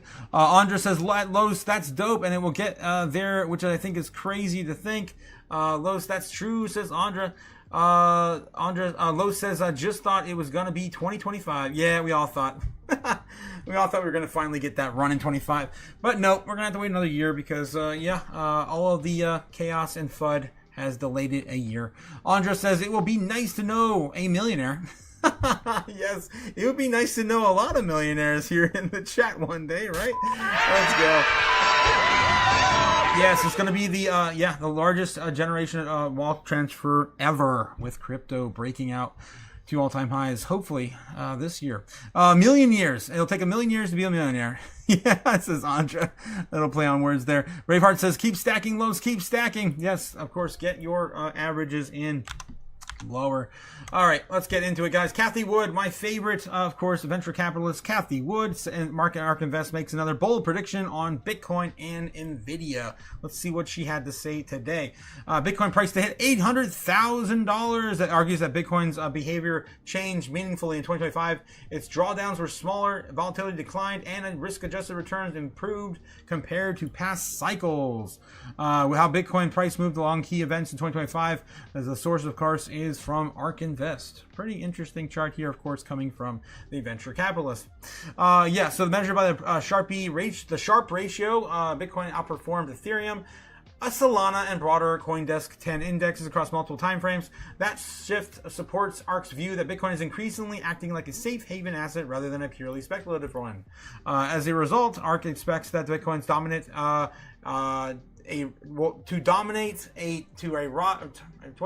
to dominate a rapidly expanding crypto market. The firm estimates that the cryptocurrency market capitalization could reach somewhere between 28 trillion by 2030, growing roughly at 61% annually. The ARK believes that that could account for about 70% of that market, lifting its market capitalization to around $16 trillion by the end of the decade. Boom! 61% CAGR. That is huge. Huge. Just to give you guys some perspective, MicroStrategy's CAGR, I believe, is around an average of 34%. Holy hell, man. What are you, stupid? Whoa. So much. Yeah, that's almost double. Almost doubled, yeah. So, yeah, of course, by 2030, ARK Invest, based on current projections, implies that Bitcoin's price roughly which should be around $800,000 per coin. That's roughly a ninefold increase from today's $90,000 levels. However, ARK Invest's forecast is fairly bullish across all use cases, and the firm's reduced its expectations for Bitcoin adoption and an emerging market safe haven, citing at the rapid rise of dollar-backed stablecoins. Instead, ARK increases digital gold assumption after gold's market cap surged sharply in 2025. So that's what they're looking at right now. Pulling it back a bit. All right. So when I first got into crypto, Cathie was calling for about 1 million by 2028, and I think then it was about I think it was like 2.5 or 2.2 billion by 2030, 2032, something like that. So that she's definitely dialing it back a little bit, trying to, get it all lined up. Nvidia's growth continues, but competition tightens for Nvidia. ARK's outlook for Nvidia is more cautious in tone, even as AI demands continues to surge. The firm expects the global AI infrastructure spending to exceed 1.4 trillion by 2030, driven by mainly its accelerated servers. That trend supports a long-term demand for AI chips, including NVIDIA's GPUs. But ARK's highlights a key shift. Hyperscalers and AI labs are increasingly focused on the total cost of ownership, not raw performance alone. That opens the door for custom AI chips and application-specific integrated circuits, ASICs. Competitors such as AMD, Broadcom, Amazon, Annapurna Labs, and Google's TPU platforms are already shipping or preparing next-generation chips as well. NVIDIA faces intense competition from AMD, and the source is, of course, coming from ARK Invest. And there's, of course, a little bit of what they're looking at. Many offer low operating costs per hour, the NVIDIA highest end systems, even if performance lags in some cases. ARK's data shows that NVIDIA's newest GPUs are among the most powerful, but also among the most expensive to run. That pricing pressure could limit NVIDIA's ability to expand margins at the same pace seen in recent years. What this means for NVIDIA stock, ARK does not predict a collapse in NVIDIA's business. Instead, it signals a shift from explosive dominance to more competitive growth. For NVIDIA's stock, this implies a different trajectory than Bitcoin's. Rather than multiple expansion, future gains may depend on earnings growth, software revenue, and ecosystem lock-in. There you go. So currently sitting around $183 on NVIDIA stock. NVIDIA stock price, of course. NVIDIA's price, share price may still rise over time, but likely slower growth, higher volatility, and sharper reactions to competition and market pressure. There you go. So that's, of course, where my favorite venture capitalist, Cathie Wood, is looking at projecting Bitcoin and Nvidia, the two biggest ones relative to their sectors. All right. So that one's a good one. Getting lined up, of course, with Cathie Wood's newest projections. And yeah, we are going to get into the next one. Okay, here we go. TikTok courts Hollywood at Sundance as the deal for U.S. operations is set to close this week. That's right, tomorrow, guys. It's been on our narratives list for weeks, months. I don't even remember. It's forever. It's been there forever. Let me get back to my narrative listing. Yeah, catch up on that with you guys. This is a huge list this year already, and it's just the first month. Just the first month. All right, let's catch up. All right. Fed share power replacement announcement in January. Still haven't got it. Is it going to be Hassett? Well, it's not looking like Hassett anymore. It's what was it? A very small percent. I don't even know anymore. I'm going to put 10 just to be nice. I don't remember what it was. Warsh, I think, was sitting at 43% right now with, I think, Reader. That's BlackRock's Rick Reader. Sitting at 33. I believe 36%. Something like that. On Rick Reader. All right, so we'll put Reader there as well. There we go. On January 14th, we have the vote to proposal of Bitmine's annual shareholder meeting. We had that. It went down. They're of course, going to print more shares to buy more Ethereum. Again, that's all in. And we got more than that. We got Mr. Beast partnership as well on the same time frame. Japan hike coming on Friday. That's right, this Friday, guys. Tomorrow night, we're going to be staying up late and probably catching that. I did a vote a few days ago. And yeah, you guys want more. Last time we did this for the first decision for Japan's rate hike, we stayed up till 3 a.m. until we got the proper reading from Japan. So we'll see if it happens again. And we have to stay around the same time. I guess we will. Already announcing the Japanese stimulus, of course, last time we were there. So yeah, we'll get more out of that tomorrow evening. Super late. Super early, I guess, on Friday. Okay, Trump speaking at Davos World Economic Forum on Wednesday. He did it. And then there's going to be a follow-up tomorrow on Thursday. That's right, tomorrow on Thursday. So we're going to get a follow-up. I don't know if it's going to be at Davos, though. So I thought from what I heard on Bloomberg it was going to be, but I don't know why he would still be there after the second day. U.S. TikTok dealer agreement is set to close on tomorrow, Thursday, the 22nd. Market structure bill votes on January 27th now, and that's going to be between 3 p.m. Yeah, if we do get that shutdown, I don't know. It's possible we're going to probably see this pass somewhere in my estimation between February and March. Yes, we got January 31st. We have another shutdown, allegedly, maybe. We went from 20% now down to about 13%. So that's come down quite a bit now. Rate decision in the 28th of January, 25 basis point cut. There is a 3% chance right now. It's not going to happen. It's not going to happen. That's my estimate. It's going to be basically zero by the week of now. Average American will receive about 3,000 tax returns in 2026. Of course, that's looming. You have a month or two, and people are going to start getting their tax returns. Japan fiscal year ending in March. That's right. So keep that on your calendar. I think it's going to be big for Jasmine as well, as it usually does every year for the Bitcoin in Japan. Venezuela President Maduro court date is on March 17th, so we have a little bit longer to wait for that one. And the $2,000 checks probably coming, if I were to guess, by April. Yeah, by April. All right, guys. So that is our current lineup for the year so far. Class action lawsuit still, I guess, on the board for Pump.Fun, Solana in 2026. But anyway, getting back to TikTok. This, of course, is going to be all the rage tomorrow. I'm sure we're going to see volatility based on this as well.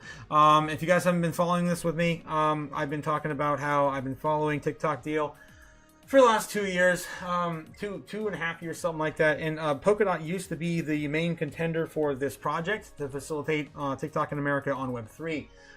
Lately, it's been kind of shifty with the back, what's going on in the back end. No one's really saying anything, so it's possible it's still remaining the same.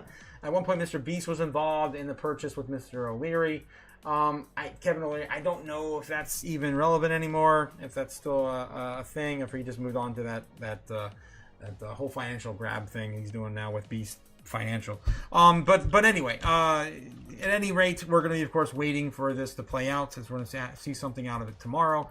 And it's very possible we could be getting, I put up a poll a long time ago, a few months ago, I put a poll up and asked you guys, what blockchain do you think, which layer one do you think is going to be facilitating TikTok in the near future? And you guys voted mostly for Ethereum or Solana against Sui and Polkadot. Again, Polkadot being the first rumored token associated with this particular deal. Let's see what we got here. I pulled this up from the Hollywood Reporter, as there was very little options for me to grab in crypto related to this, which is weird, because it's gonna happen. It's gonna have to happen. The social video platform on Wednesday said it will be launching a pair of new ad products, streaming ads, and a new title launch, both geared towards Hollywood, using Sundance as a jumping off point. And yeah, the TikTok deal is coming soon. The new ad platform is focused for TikTok's growing role as a taste maker and marketing juggernaut, as an increasingly important place to generate interest in new programming on other platforms. Entertainment advertisers are increasingly turning to TikTok as a powerful audience and building engine, said Tao Beckland, global head of the content and services at TikTok. TikTok is planning to have, I keep scrolling on this thing for no reason. TikTok is planning to have a substantial presence at Sundance, bringing a new slew of creators at Park City, and co-hosting an event at A24 at the Charlie XCX. I don't know, all this stuff. It's all Hollywood lingo. Yang, TikTok's global head of entertainment partnerships, will all be appearing at, of course, the pair of panels. All right, so still nothing to do with blockchain at all. I just wanted to have something to pull up to remember to talk about this today. It's happening tomorrow, guys. I'm sure we're going to get some news out tomorrow. All right, fast food chain Steak and Shake seeks to pay hourly workers a Bitcoin bonus. If you guys didn't catch this, we talked about it last night. It was in my feed on Twitter, and I had an article pop up today, and I said, yeah, we might as well go over it again, because I do like this idea that Steak and Shake is definitely getting people on the rails of Bitcoin, whether they like it or not, if they work at the locations. Steak and Shake will pay hourly employees a Bitcoin bonus of 21 cents per hour worked, of course, playing into that 21 million Bitcoin number. I love it. At the company-operated locations starting March 1st. McFreedom, you better step your game up, man. Are you doing this? Are you doing this? Dude. With rewards vesting after 2 years. So the Bitcoin bonus, worth about 1% of the federal minimum wage, builds on the broader chain's broader crypto push, which began in 2025. The program will run with Bitcoin rewards app Fold. Follow Steak and Shake, $10 million Bitcoin treasury purchase. Of course, they just loaded up last year. I'm curious now, how many employees does Steak and Shake have in total? I don't know. Across all restaurants. Let's see what kind of number we're playing with tiny little numbers like 21 cents per hour. All right, 20,730 employees. Wow, they're really close to 21,000 too. These numbers, man, you can't make it up. It's crazy. What are the odds? What are the odds? Okay, I love it. Steak and Shake, you got to get a few more employees. Just about 200 and I don't know, 270 employees, something like that. You'll be right on that number. Okay, so let's say approximately 20,700 employees all get paid about 21 cents every hour as a bonus in Bitcoin. That's roughly about $4,347 an hour. Oh, damn, this is going to add up quick. It's going to add up quick. Of course, all payroll, entirely, and throughout all payroll. So an entire week. Let's do an entire week. So about 40 hours, right? So a 40-hour week. You're looking at about $173,000 in Bitcoin to its employees every single week. Do that over the year. We're looking at 52 weeks, right? This is a rough estimate, but somewhere around $1 million. No, $9 million. $9 million given away in Bitcoin to their employees. That is insane, man. That's insane. That's roughly about what they're giving their employees, what they just bought for their treasury. Oh my God, these numbers are insane. They just keep, so they just bought about $10 million in Bitcoin last year for their strategic reserve, and they're giving about the same amount back to their employees. Not a bad business model. Okay, moving on. All right, so that's what's going on with Steak and Shake and their reward program for their employees in Bitcoin. All right, what else we got? We already covered this one. And U.S. crypto czar Sachs says banks crypto will merge into one digital asset industry, and it'll be, of course, stablecoin yields and everything else for the banks. White House crypto czar David Sachs said the banks and crypto companies will ultimately merge into one digital asset industry once Congress passes the long-delayed market structure bill, Cool, man. That's like what I've been doing in my own personal finances for years. It's just without a bank. All right. The comments came during an interview on CNBC's Squawk Box on Wednesday at the World Economic Forum, WEF, in Davos, Switzerland, where Sachs was asked about the negotiations around the proposed Clarity Act and the market structure bill. That, of course, stalled after the debate over whether stablecoin issuers should be permitted to offer yield. Sachs said that the yield debate has become a primary obstacle in advancing legislation, but noted that lawmakers, banks, and crypto companies must compromise to get market structure bill to the president's desk to sign into law. And Trump said today he's going to sign that soon, so hurry the F up, says, of course, the President of the United States. He pointed the Genius Act as an example, noting the bill failed multiple times before ultimately becoming law, adding that the bank should recognize that yield already is a feature within the legislation. Sachs says that the urged the crypto industry to see the bigger picture, saying that he understands that yield is philosophically important to them, but so is getting an overall market structure bill done, says Sachs, adding that after the bill passes, the banks are going to get fully into crypto, and so that we're not going to have a separate banking industry at all, and it's just crypto, and it's going to be one digital asset industry over time. The banks like the idea of paying yield because they're going to be in the stable coin business. And there you go. It's coming from the crypto czar, David Sachs, in, of course, the White House now. All right, Iran central bank. This one I thought was really cool and interesting. All right, so we saw, of course, Bitcoin collapse. I mean, we saw the the rial collapse against Bitcoin in their country of Iran. Well, right now what they're doing, the Central Bank of Iran, is they're acquiring $700 million in USDT Tether to prop up the rial. The Central Bank of Iran reportedly stockpiled more than $500 million worth of the USDT amid escalating protests and crypto usage in the country. The blockchain analytics platform Elliptic reported that the Central Bank of Iran, CBI, acquired more than $500 million worth of Tether's USDT, with indications that the stablecoins were used to prop up the country's fiat currency on the minute of collapse. And in Wednesday's report, Elliptic said that Iran's central bank had about $507 million in USDT. The US dollar peg stablecoin issuer Tether, according to the platform, it was likely that the bank used the digital asset to address collapse of Iran's rial or settle international trade. CBI's accumulation of USDT began in earnest during the period of extreme economic volatility. And said Elliptic, the value of the rial had halved in just 8 months to a record low against the dollar at the time. Iran's central bank may have attempted to stem this decline by buying rials with USDT on Nobitex. Looks like effectively using crypto assets to perform open market operations that would usually be conducted with cash reserves. Here's, of course, their report here. The case demonstrates why blockchain analytics matter. Unlike cash or traditional Hawala networks, crypto assets are recorded on public ledgers, making them traceable, attributable, and actionable. So they're putting out, of course, good stuff. Crypto exchange Nobitex is one of the largest in Iran, handled by the Central Bank of USDT until June 2025, when the company suffered a security breach. According to Elliptic, CBI's crypto strategy shifted sending to its USDT to a cross-chain bridge service to move the funds from Tron to Ethereum. Later, the exchanging for other assets and moving into blockchains and exchanges. All right, and obviously, you guys saw, man, that. The entire ecosystem in Iran popped off like mad.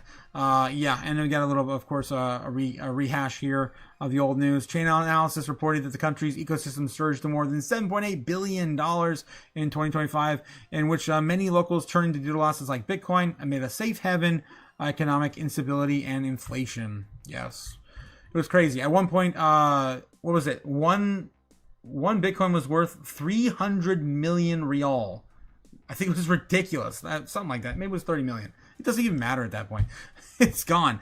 And it's gone. All right, moving on. Speaking of gone. All right, we got Solana ETF bid for stake-backed stablecoin puts 2026 super cycle in play. A lot of stablecoin news out today. Yes, institutions move fast. Spot Solana ETF and state stablecoin. Fire Hustle highlights that Morgan Stanley has filed for a spot Solana ETF, framing it as a potential dividing between Solana and the rest of the altcoin market. If approved, she claims that the project the product could trigger a supply shock as traditional funds begin accumulating Solana on behalf of clients. Sometimes she points to the early government usage. The state of Wyoming has launched the remember the Frontier token. That was, of course, their Frontier token in their stablecoin out of Wyoming on Solana, which Fire Hustle calls the first time the U.S. state has ever backed a stablecoin on the network. For her, that deployment is practical and endorsement of Solana's throughput and low fees for settlement. Yeah, that was huge when that came out last year. All right, so yeah, Solana processed over $1 trillion in stablecoin volume in 2025. Sub-second settlement. Sub-cent fees, parallel execution. It's built for payments. Now it's easier than ever. Of course, just chilling. The project. Yeah, there you go. Solana payments. Okay.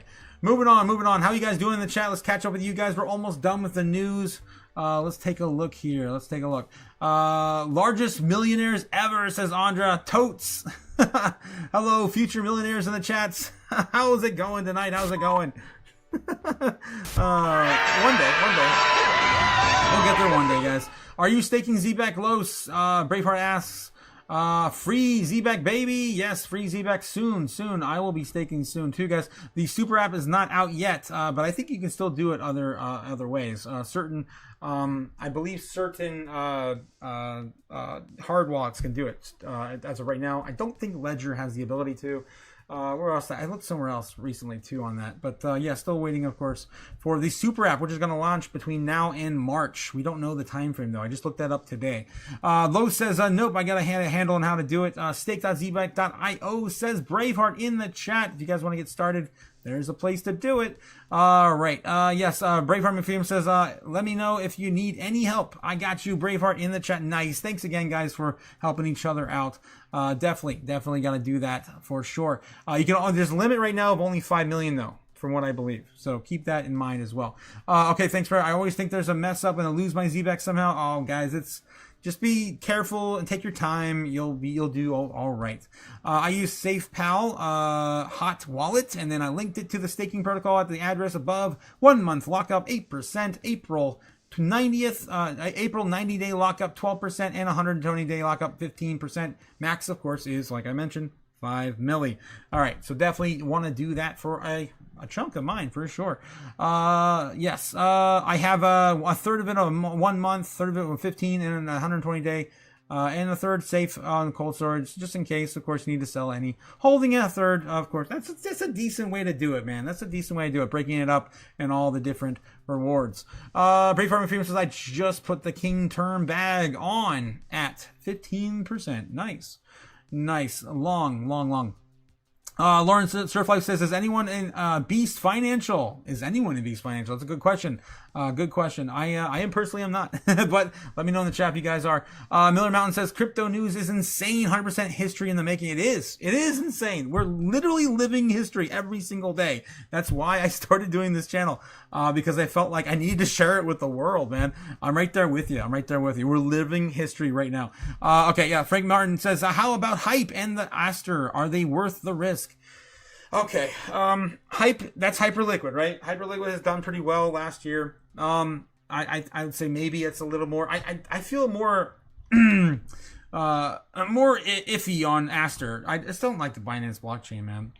But I mean, they're going to do well, I think, in the grand scheme of things. Hyperliquid though, I don't know. Where's it at now? It's been a while since I looked at it. It's still in the top 20 though, right? Pretty sure it's still in the top 20. Did it fall? Maybe it did. Did it fall out? I guess it did. No, it's still in the top 20. Sitting there at 16. Yeah, I think Hyperliquid is going to do fine. But Aster, I don't know, man. It's been a while since I looked at Aster too. Let's take a look. And we'll get back in the chat. Alrighty, so this is as of all time. It's a brand new project. This launched last year, so we're sitting at September. Launched, of course, found its bottom, still chopping down. Could still go a little lower, but as of right now, it's looking pretty low already. Sitting at a low of 56 cents. I mean, how much lower can it go? Maybe down to about 40 if you don't have a position. Maybe 50 flat. Of course, you have to get into the weeds a little bit closer in the 24-hour transactions and take a look. It just came back up at the beginning of the year from 58 cents to where it is now, sitting at 61. I mean, it looks pretty good. Either way, if you have conviction on this project, I personally don't. So far, it's done pretty good this year. Maybe if you have some time to take some profits, it is, still up quite a bit here on the 24-hour. On the weekly, on the bottom shelf. Damn, that is a huge drop, man. Damn. All right. So running up from 75 cents all the way down to, wow, 57. That's a massive drop. All right. So, again, you do you, boo-boo. I'm not a huge fan of investing in any exchange token. Personally, that's been one of my roles for a long time. You do you. All right, getting back in the chat. Brave Farming Field says lots of hot wallets on that can stake ZBAC. Choose what wallet you want to stake and then connect to ZBAC IO. And then a list of compatible hot wallets pops up from there. Nice, Brave. Definitely, that's an awesome introduction for everyone who's paying attention in the chat. Frank, I think we're finally caught up. Yes, we're finally caught up. Let's get back to it. I got one more article to get into before we close the day. Billionaire Ray Dalio again says monetary order breaking down central banks diversifying the gold. We talked about this yesterday, but apparently there was an update today on this particular case. Monetary order is breaking down. What I mean is the monetary order is the fiat currencies are the debt and the storehold of wealth is not being held by central banks in the same way. And then there was a change. The biggest market to move last year was the gold market. And of course, the central banks are now accumulating it and ditching the dollar. We know that both the holders of the U.S. dollar denominated in debt, which is money, and those who need it, the United States are worried about each other. And if you have the other countries who are holding it, then they're worried about each other too. And we're producing a lot of it, and that's a big issue. It's all going to gold right now. Central banks or sovereign wealth funds or others are buying gold, are buying those assets to use as a diversifier. Gold is not a metal to speculate on. It's a second largest reserve currency. There you go. That's, of course, the latest from Ray Dalio at DAVOS. Moving on. Guys, if you haven't already checked it out, the merch store is open. And, just a reminder, too, the next halving is in 791 days until 2028. We got quite a long way to go. Yeah, roughly about 2 more years to go. All right, so of course the shop is still open, guys. We have, of course, t-shirts, hoodies, stickers, mugs, socks, a little bit of everything for any of course, your chaos needs after the live stream's over. Come to whiskey glass. I miss my whiskey glass back in the studio. I'm definitely gonna have a drink out of that when I return next week. All right. Let's get back to, guys, doom scrolling over on X. What do we got? Of course, X is going to give it to you. And don't forget to like and subscribe here in the chat if you haven't already. Let's go. Tom Lee puts out to institutional investors need clarity to allocate. The Clarity Act brings clarity to crypto. And hence, statement by Kevin O'Leary. You're just talking about TikTok deal. Bitcoin, Ethereum, hence, in the future, is the future of finance. Kevin O'Leary dropped the bomb here. Trillions of dollars are lined up to buy Bitcoin, and it all starts the second the laws are passed. Let's go. 50 seconds. I love the idea of innovation. The money center banks have been sitting on their hands for years, crapping on the crypto industry, but it's not about Bitcoin. Nothing to do with Bitcoin. It's digital payment systems. That's the potential. That's the amazing opportunity we have here. Now, the reason that will be important and why we'll get price appreciation on Bitcoin is the minute that happens, it will signal the move to the next act, the Market Infrastructure Act. And why that matters to everybody in this room is we will finally determine, is Bitcoin a commodity or a security? And when that is determined and regulated, Katie bar the doors, $1 trillion will come and index that asset. Let's all hope that happens while we're all alive here. I love that closing statement there. Yeah, let's all hope that's when we're alive. All right, yeah, it's coming soon, guys. It's coming soon, and those are small numbers too. Only a trillion right out the gate. Only $1 trillion. Godzilla candle to the upside. Yeah, that would take Bitcoin to about $200,000 pretty quickly. Breaking: President Putin says Russia is ready to contribute $1 billion to President Trump's Board of Peace and accepts Trump's offer to join. Trump is the peace president of the world. Why wouldn't he have peace through strength? Oh God, what the hell? Administration and the remaining could contribute $1 billion to the board of peace from the frozen assets by the assets frozen by the previous administration, and the remaining funds from the funds frozen in the United States could be used to rebuild territories that suffered during hostilities once we sign a peace deal between. All right, between of course Ukraine and Russia. All right. We'll see. We'll see how that goes. I remember Andy sharing that earlier today, and I just laughed my ass off. I'm like, what the hell? What is this? We're gonna keep bombing and killing people, but we'll contribute $1 billion to the peace deal. Yeah, let's do this thing, and then the thing of peace, the president of the world, will be the president of peace, and okay, whatever. We'll see how that goes. All right, new DoorDash delivery robot's called the Dot is showing up at your nearby home to drop off some weird food that you couldn't just drive and get yourself.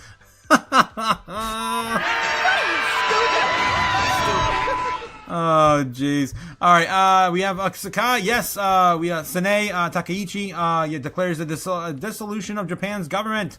The House of Representatives will be dissolved in 2 days. It is necessary to submit our actions to the judgment of the people. Let's us unite and make Japan prosperous.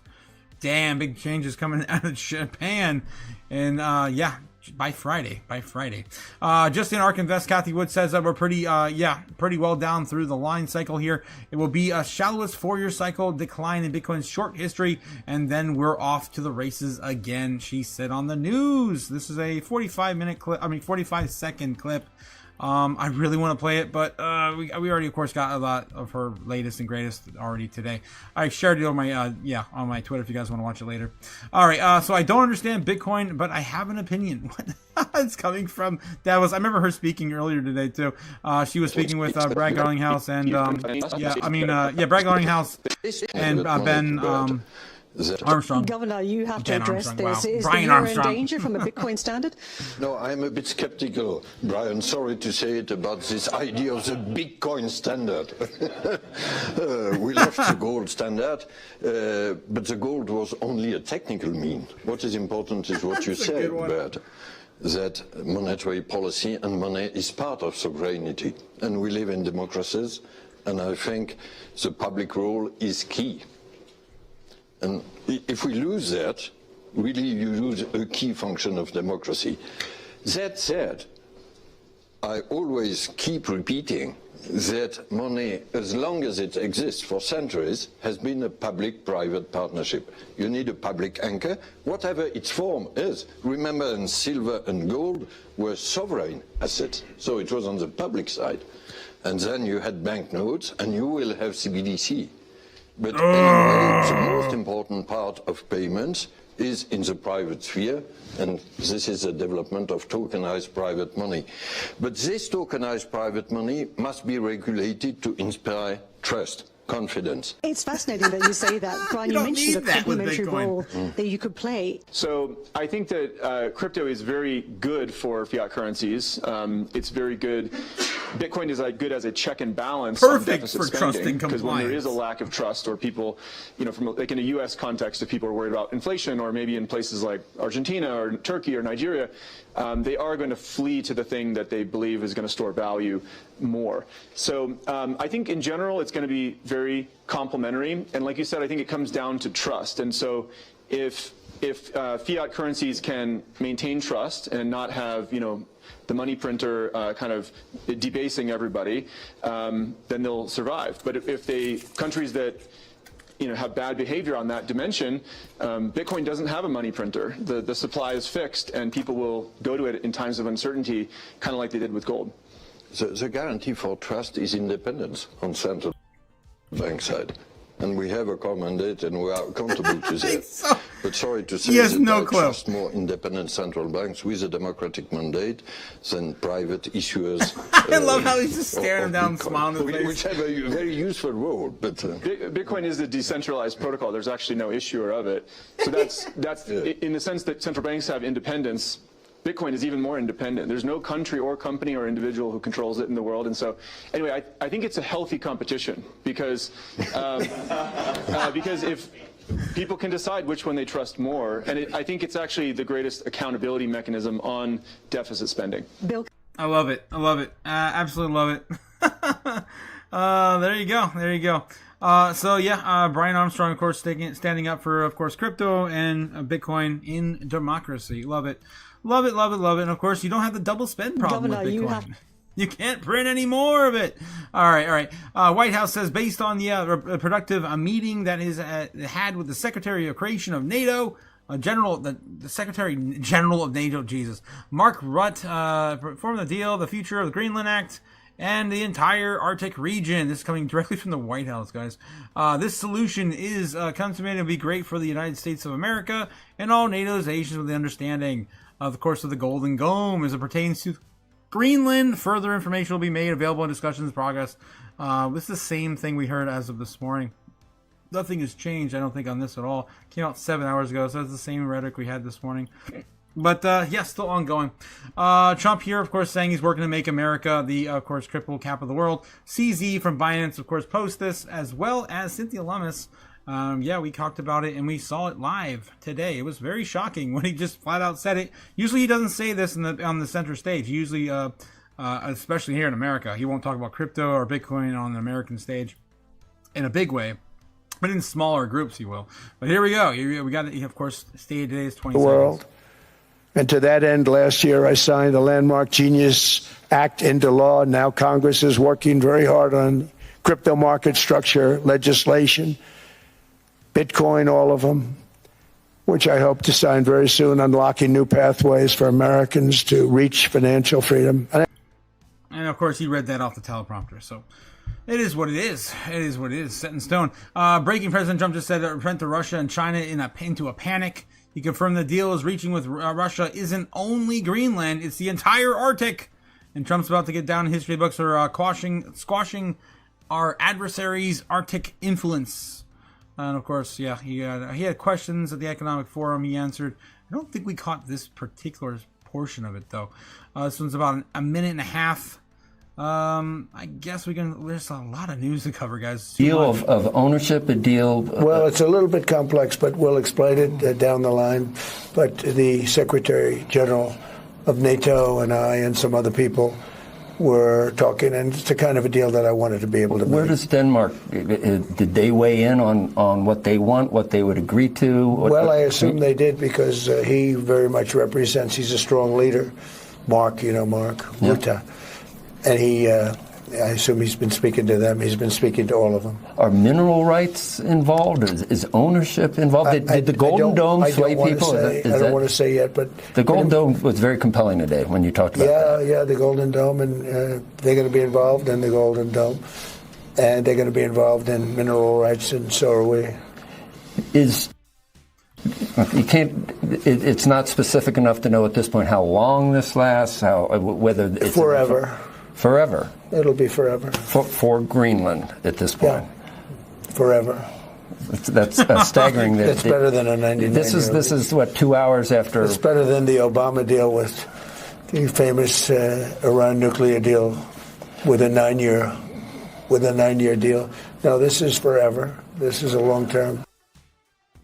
All right, so it sounds like they're very serious with acquiring Greenland forever. Okay, Cynthia Lummis, of course, putting out the Real Progress Acquires a coalition building. The Clarity Act brings together voices across the digital asset ecosystem. We're ready to move forward. We have the administration. We have the momentum. What we need now is action before the opportunity slips away. She's absolutely right. If they get to the midterms, it'll be too late. If they lose a lot of seats, they won't be able to pass the bill. Get it done. No bill is better than no bill. No is better than a bad bill. So, of course, replying to Patrick Witt. All right. Yep. So we might be caught up here. I think we saw Putin's response to Greenland. President Putin just mismantled EU's grip on Greenland with a 5D chess. Play that gives Trump a total free hand. None of your business. Putin officially declares Russia won't interfere, effectively clearing the path for the U.S. Greenland deal. Putin cites a 1917 land sales between Denmark and the USA as a precedent. If they did it then, why not now? Putin exposes Denmark's harsh and cruel treatment of Greenland as a colony, framing the U.S. move as necessary rescue mission. Putin runs the math, comparing it to Alaska purchase of $7.2 million in 1967. Damn. And the calculates the Greenland's value at roughly 200 million to $1 billion in inflation adjusted gold terms. Okay. So if you're looking at, of course, what we purchased, that's still pretty cheap for, yeah. But anyway, yeah, they're going for it, and Putin, I guess, is supporting of this, even though they're going to be neighbors to America now. Weird. All right. Okay. Banks don't close at 5 p.m. Of course, saying Eric Trump, and that's an old clip there. CEO says you'll be sad if you don't own at least 5% of Bitcoin. Yeah, I'm right there with you. I agree. Damn, this went on for a while. The cool thing about this is a different. Yeah, this is I forget what conference this was last year. I forget. But yeah, the cool thing about Bitcoin is that it doesn't, unlike fiat currency, there's no money printer, right? So the supply of it is fixed. It's finite. And so as more people integrate crypto and use crypto, there's more demand and finite supply. That only means the price can go up. All right. And it's, of course, he's saying by 2030, $1 million Bitcoin. Yeah. Everyone used to, of course, say that all the time. Yes. Gotcha. All right, what else we got? Oh, yeah, Donald Trump has some words for Gavin Newsom. Yeah, and he said that today, and it was pretty funny because I was not expecting a positive rhetoric from Trump on Newsom. Yeah, that was weird. If you guys didn't catch that, it was weird. Newscom. When you think about it, he's kind of retarded. People say he's gay because of the... That's not what he said. They're trolling. Okay, hilarious. Anyway, what really happened was, he said some favorable things. I'm like, what? This is the same president? What they got going on in the background? I don't know. Okay, breaking. Donald Trump just confirmed a massive Greenland deal for America. This is 5 hours ago, and yeah, it's pretty much the same thing. Okay, all right, guys, big ideas for 2026 from Kathy Wood. I'll reshare that, and I think I'm pretty much running out of steam. Oh, jeez. Okay, El Salvador should distribute 100,000 solo miners randomly to all the folks. Oh, that would be insane if they did that. 100,000. That would cost roughly, I think that would be $2 million. Let me see. Solo miners usually cost somewhere between $200 and $300. I'm gonna go on the low end, just kind of start at 200. And that's well, damn it. To all of its people. So 100,000. Okay, 100,000. I guess that's an easy number, but that's not every person. $20 million to facilitate that. Yeah, I don't know, Max. I don't know. I think they're doing all right. All right. Yes. Anything else? I'm calling it. That's going to be it. Hong Kong to issue first stablecoin licenses in Q1 2026, according to the Financial Secretary Paul Chan. Again, of course, Hong Kong's been one of the most leading crypto capitals of the world. Hong Kong. They were the first country to adopt spot Bitcoin ETF with like-for-like Bitcoin. Not too far after we got ours first one in the States in 2024. All right, it's been a crazy day, man. There's so much news. It just doesn't stop. And of course, all the real news coming out of Twitter all the time. All right, let's get to it, guys. Of course, we're looking at trending now on Google. What are we looking up? Are they looking up anything relative to financing at all? Are they paying attention to the big moves happening at Davos? They did get a search out of Davos yesterday. It was the only thing that was relevant in our space, and it was the very end of the top 25. And I gave them an F- anyway yesterday because they suck. Okay, the normies, again, they looked up because they didn't know what it was. They just looked up Davos. All right. Winter Storm Watch. We're looking up, of course, the normies looking for three things. Of course, usually they're looking for sports, video games, and celebrities. We grade them on a traditional grade scale if they're looking up anything relative to our space. Let's go, guys. Let's go and see what they're looking up today. Winter Storm Watch. That's what they're mostly looking up right now. Is it going to be cold tomorrow? Extreme cold. Yes, I guess it will be. Elizabeth Why are you looking up the one thing that you're expecting to be cold tomorrow? Okay, anyway, that's just silly. Solivia, Praga, Barcelona, of course, sports, I'm assuming. Elizabeth Smart, IDK, exploding trees. Woohoo, watch out, exploding trees due to extreme cold. Cold, it's going to be cold tomorrow. The normies are called to be cold. Net versus Next, sports. Ted Cruz, Cavaliers versus Hornets, sports. Normies love their sports. We're talking about Iceland. Versus, he's talking about Iceland, Greenland. Okay, whatever. He did say that a bunch of times. Pacers versus Celtics, sports. Normies love their sports. Masters of the Universe 2026. Like, the He-Man? He-Man? It's gonna be another, look like a He-Man reboot movie. That's crazy. Piston versus Pelicans, sports. Normies love their sports. Ever so much of sports. Sports. All this is sports. Percy Jackson season 3. Is that still a thing? I don't know. Lamio Ball, more sports, the more sports, and even more sports. So again, sports dominating again today. The normies, of course, get a F minus. They didn't look at anything relative to anything except for Iceland, which was said at Trump's speech, of course, multiple times. That's why the normies are like, Iceland. Let me look up Iceland. Okay, moving on. Bitcoin. Looking at Bitcoin here in the last 7 days, looking, of course, at the peaks on the index. We had a big one spike yesterday. And today's wasn't really that impressive. Believe it or not, 64 on the index. A new, I guess, lower high. I was expecting that today was going to be a little bit more extreme. But maybe it's because Trump came out an hour before the stock market opened. That's probably why we saw a more increase of searches, particularly around that time frame yesterday than today. So that makes sense. Still a little higher than the day before. I just don't like any of these this week. So gauging against that big peak at around 50, 60, and 40. It's better than the 30s we had at the beginning of the year. I'll give it that.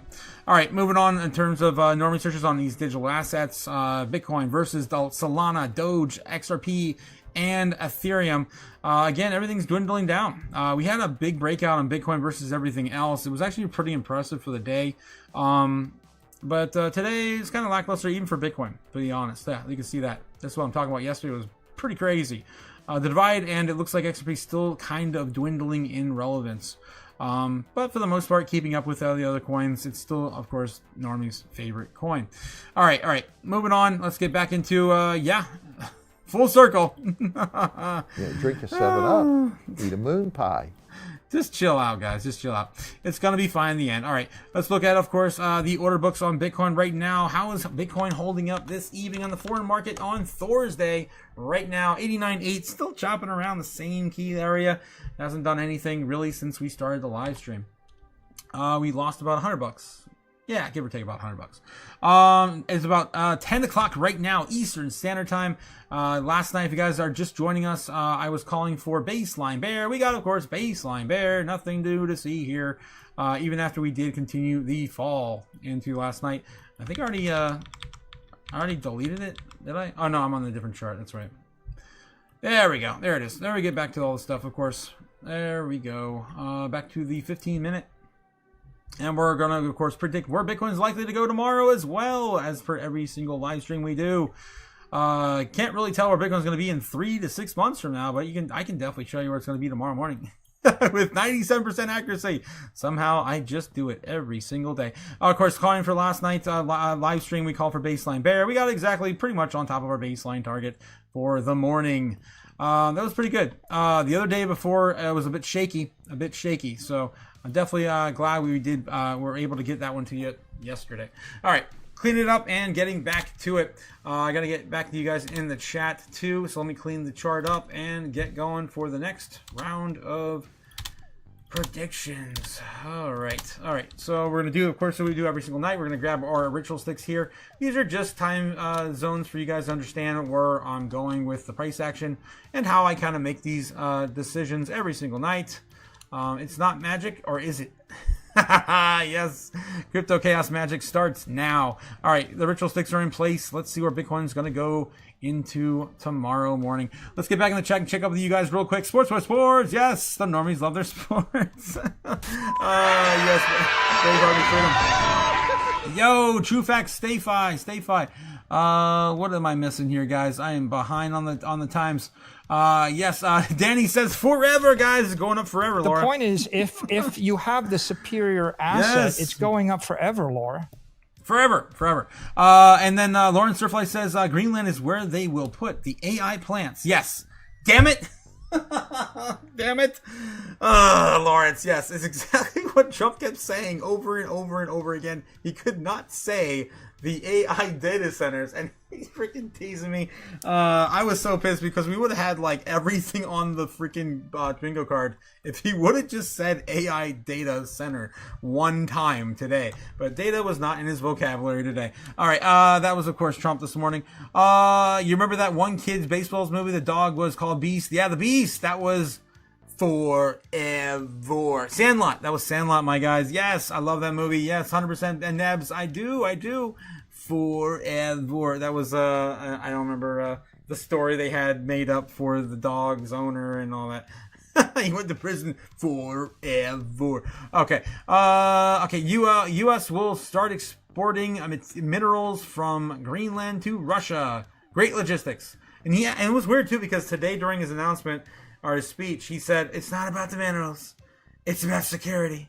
That's what he said. He said it wasn't about the minerals. Yeah, there's nothing there. They have nothing. He said that. But at the very end of what he said after that, he's like, yeah, we're going to go in there. We're going to take the minerals. Yeah, the other thing. Okay. All right. New scum. Yeah, new scum. He didn't say that today. He said some positive things about the man, which I thought was kind of off-putting. Because usually that's not what people say about him, or not even himself. Let's see. Most definitely new scum. Yeah, yep. The Sandlot movie. Yes, 100% Brave Farming Freedom. Trump sold soybeans to China. Yeah, he did. He somehow sold ketchup to a woman in white gloves. I don't know how he did it, but he did it last year. That's another movie quote too. If you guys caught that one. Okay. Sports. Normies love their sports. Yes, they do. Spray Farming Freedom says, I feel like the Sheriff Grady could be president. Yeah, he could be, man. Yeah, I feel like he would bitch slap away anyone that tried to bribe him and wouldn't maintain a calm demeanor no matter what. Yeah, I would vote for Officer Grady for sure. Thanks, dude. You're awesome. Awesome stuff. Thank you so much, Overcome. I do what I can every single day. Okay, while drinking, says 7-Up being president. Well, I mean, Trump likes his, Diet Cokes, is it? Is it Diet? He has Diet Coke button. Right? Isn't that the thing he had? Yeah. Pretty sure that was the thing he had last semester. Last term, whatever. While drinking his 7-Up, yeah, Grady could be having his 7-Up button as well. Cliff says, speculating Gavin Newsom is onto something in Davos. And here we go. Let's see what is the partnership between Trump and Newsom right now. That's what I want to know. Because he wouldn't have said some positive things if he didn't have something going on. All right. Speech. You were obviously named by President Trump during that speech. Yeah. What was your reaction to what he had to say about you? None. I think he said something very different last night. I didn't hear new scum. I heard new green scam. I mean, come on. It was remarkably boring. It was remarkably insignificant. I don't know. I thought I heard something different today. I feel like I'm misreading the situation. Did he say new scam today? I could have sworn I was expecting new scum, but maybe he did say new scam. He was never going to invade Greenland. It was never real. So that was always a fade. And so he says, well, we should negotiate. Well, everybody here has been willing to negotiate for a year. So it had fire and fury signifying absolutely nothing. Even by Trump standards, I was rather curious. And there was boorish parts of it, but those were not even that consequential, including name-checking people he likes, people he didn't like. So, I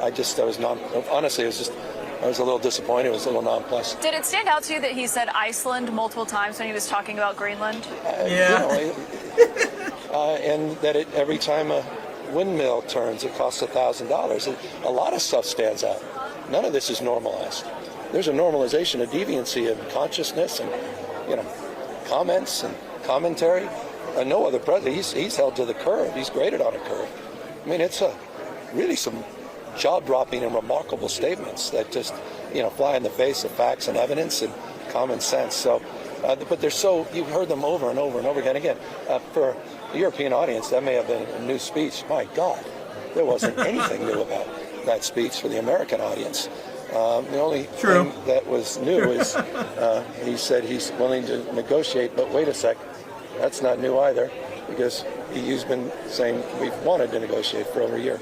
You criticized world leaders when you got here, saying that some of these European leaders have capitulated to the president. In the past. You said you should have brought knee pads. What have you heard from them since then? A lot. I heard a surprising number say, glad you made those comments. The exact opposite of what you might expect. Oh my God, this is such a shit show. Should have bought knee pads for the president. Oh man, wow. Okay. Get back in the chat. Yeah, free my dog, the beast. In the chat, coming from Lawrence. How did New Scum get his Peruvian gunpowder into Europe? Oh my God, shit talking is great. It is so ridiculous on the world stage, man. On the world stage. All right. Let's get back to Bitcoin. Where are we at tonight, guys? Let's see where we're at. Well, I gotta start off for some reason. I'm not live on this. Oh yeah, I guess it is live. Okay, yeah, I guess it is. All right. So yeah, we're looking again at the live book map, of course, brought to you by Kimbo and White Snowland on YouTube for free. Again, guys, don't pay for what you get free, and I like getting stuff for free. If it's free, it's for me, I always say. And yeah, you guys need to save some money because man, it's tough out there. It is tough. Yeah, I went to the grocery store with my mother today to pick up some things at the grocery store to make dinner. Yeah, just seeing people buy $10 box of cereal makes me want to probably murder someone. I don't know. Feel some kind of way. $10 cereal boxes. Who's even eating that stuff anyway? All right. So anyway, we're pretty much in the same boat we were when we started today's live stream. We still have a lot more, of course, in the golden pocket. Not even touched, and continuing to grow by the day, facilitating a very, very big long. If we do touch that and shoot to the upside for those bulls down there. Yeah, and then we have the bears, of course, still setting up shop with a new area, still respecting right around here in the 100K. This is all as a brand new today. You can see it's growing much, much bigger. All right, and now also below, we lost this area just a few days ago, and that's continuing to grow as well. So we are starting to fill the gap here above and below. So this whole area right here is brand new as of the 18th. The 17th to the 18th, we are just now filled in the gap between 80,000 and 75K.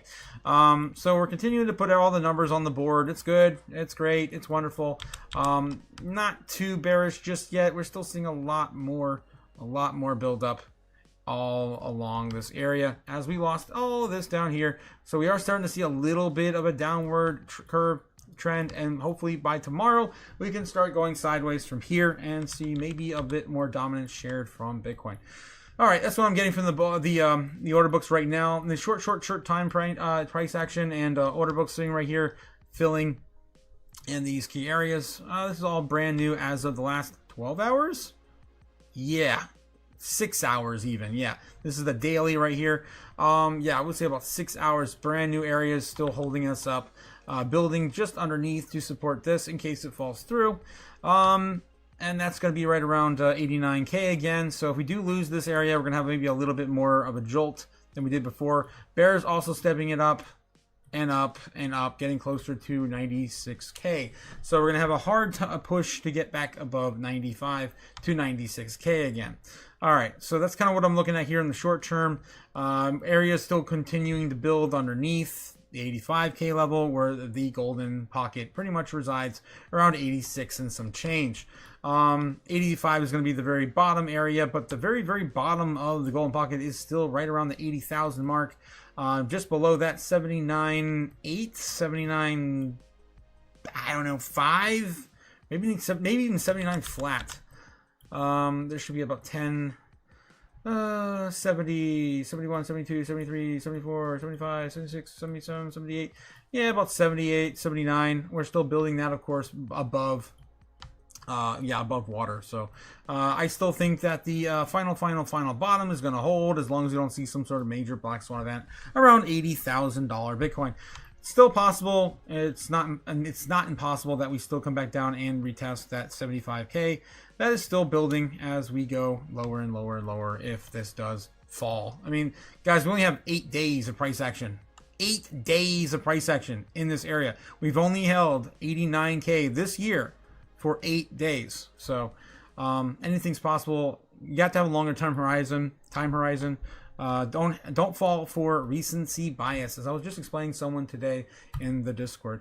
All right. Moving on forward. We saw Bitcoin breaking back above $90,000 right now, with the bulls and the bears almost basically tied for trading volume to 20.4 and 20.8 billion respectively against the bulls and the bears. Bulls, of course, having a little bit less of a advantage than the bears after the recent pullback. Okay, getting back into it. Where is Bitcoin going this evening? 10:15, almost printing right now. Damn. Why is it so hard every day now since the volatility and the most critical times always running, of course, right into 10 o'clock. 10 o'clock being around a midday trading session in Japan, and the foreign markets, of course, right now are all starting to open.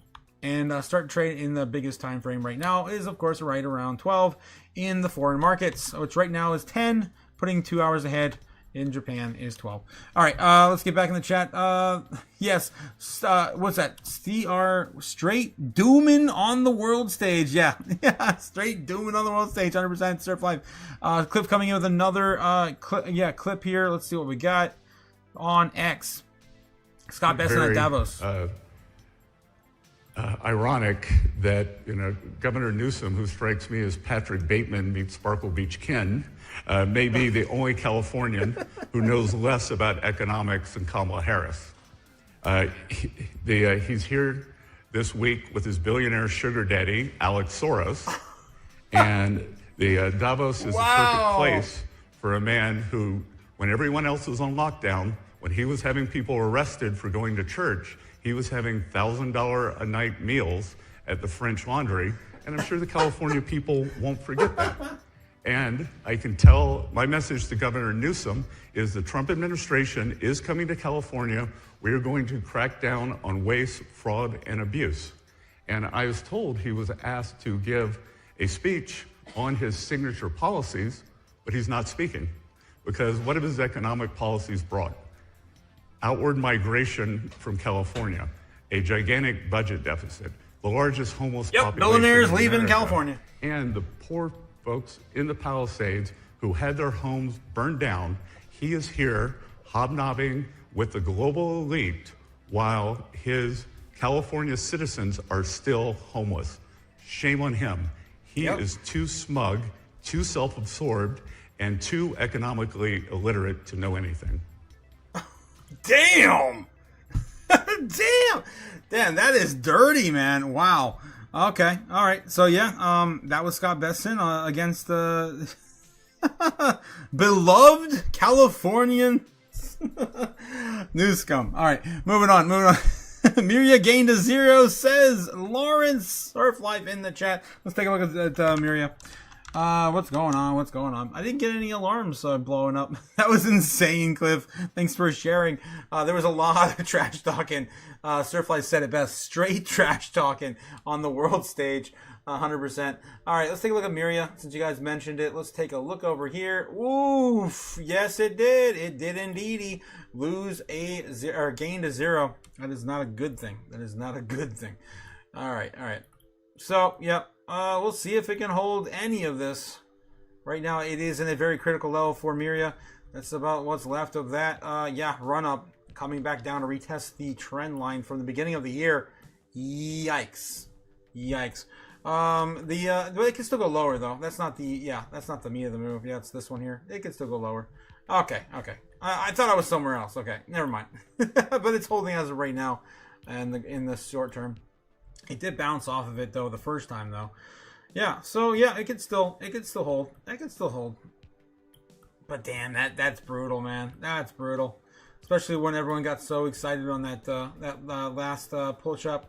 I do have to let you guys know that I still am feeling like the market structure bill is playing into Web3 gaming though, because again on the on the bubbles. Let me see if I can pull up the bubbles again and show you guys. Again, on the bubbles on the day, we did see Axie Infinity come out again. I want to see if there's anything on the news on that project, because I haven't seen nothing on any of the news source outlets. Okay, Axie Infinity. News. In the news, as of a year ago, yes, what I was thinking. It's not really relevant these days, right? As 159 years ago, yeah. What is going on, man? I don't get it. As a day ago, nothing. As a week ago, nothing. As a month ago, nothing. So I don't know, man. I feel like they're just getting investment into the project from the devs, maybe. I don't know why it's blowing up. All I know is it started popping off right as soon, the day before the market structure bill got its first voting.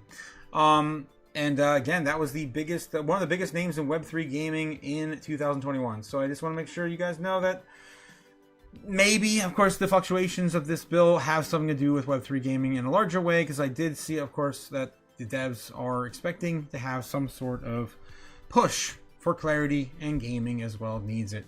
All right. So that's just my 2 cents, what I've been noticing on gaming tokens here recently. Gala also just had a push too recently as well around the market structure bill.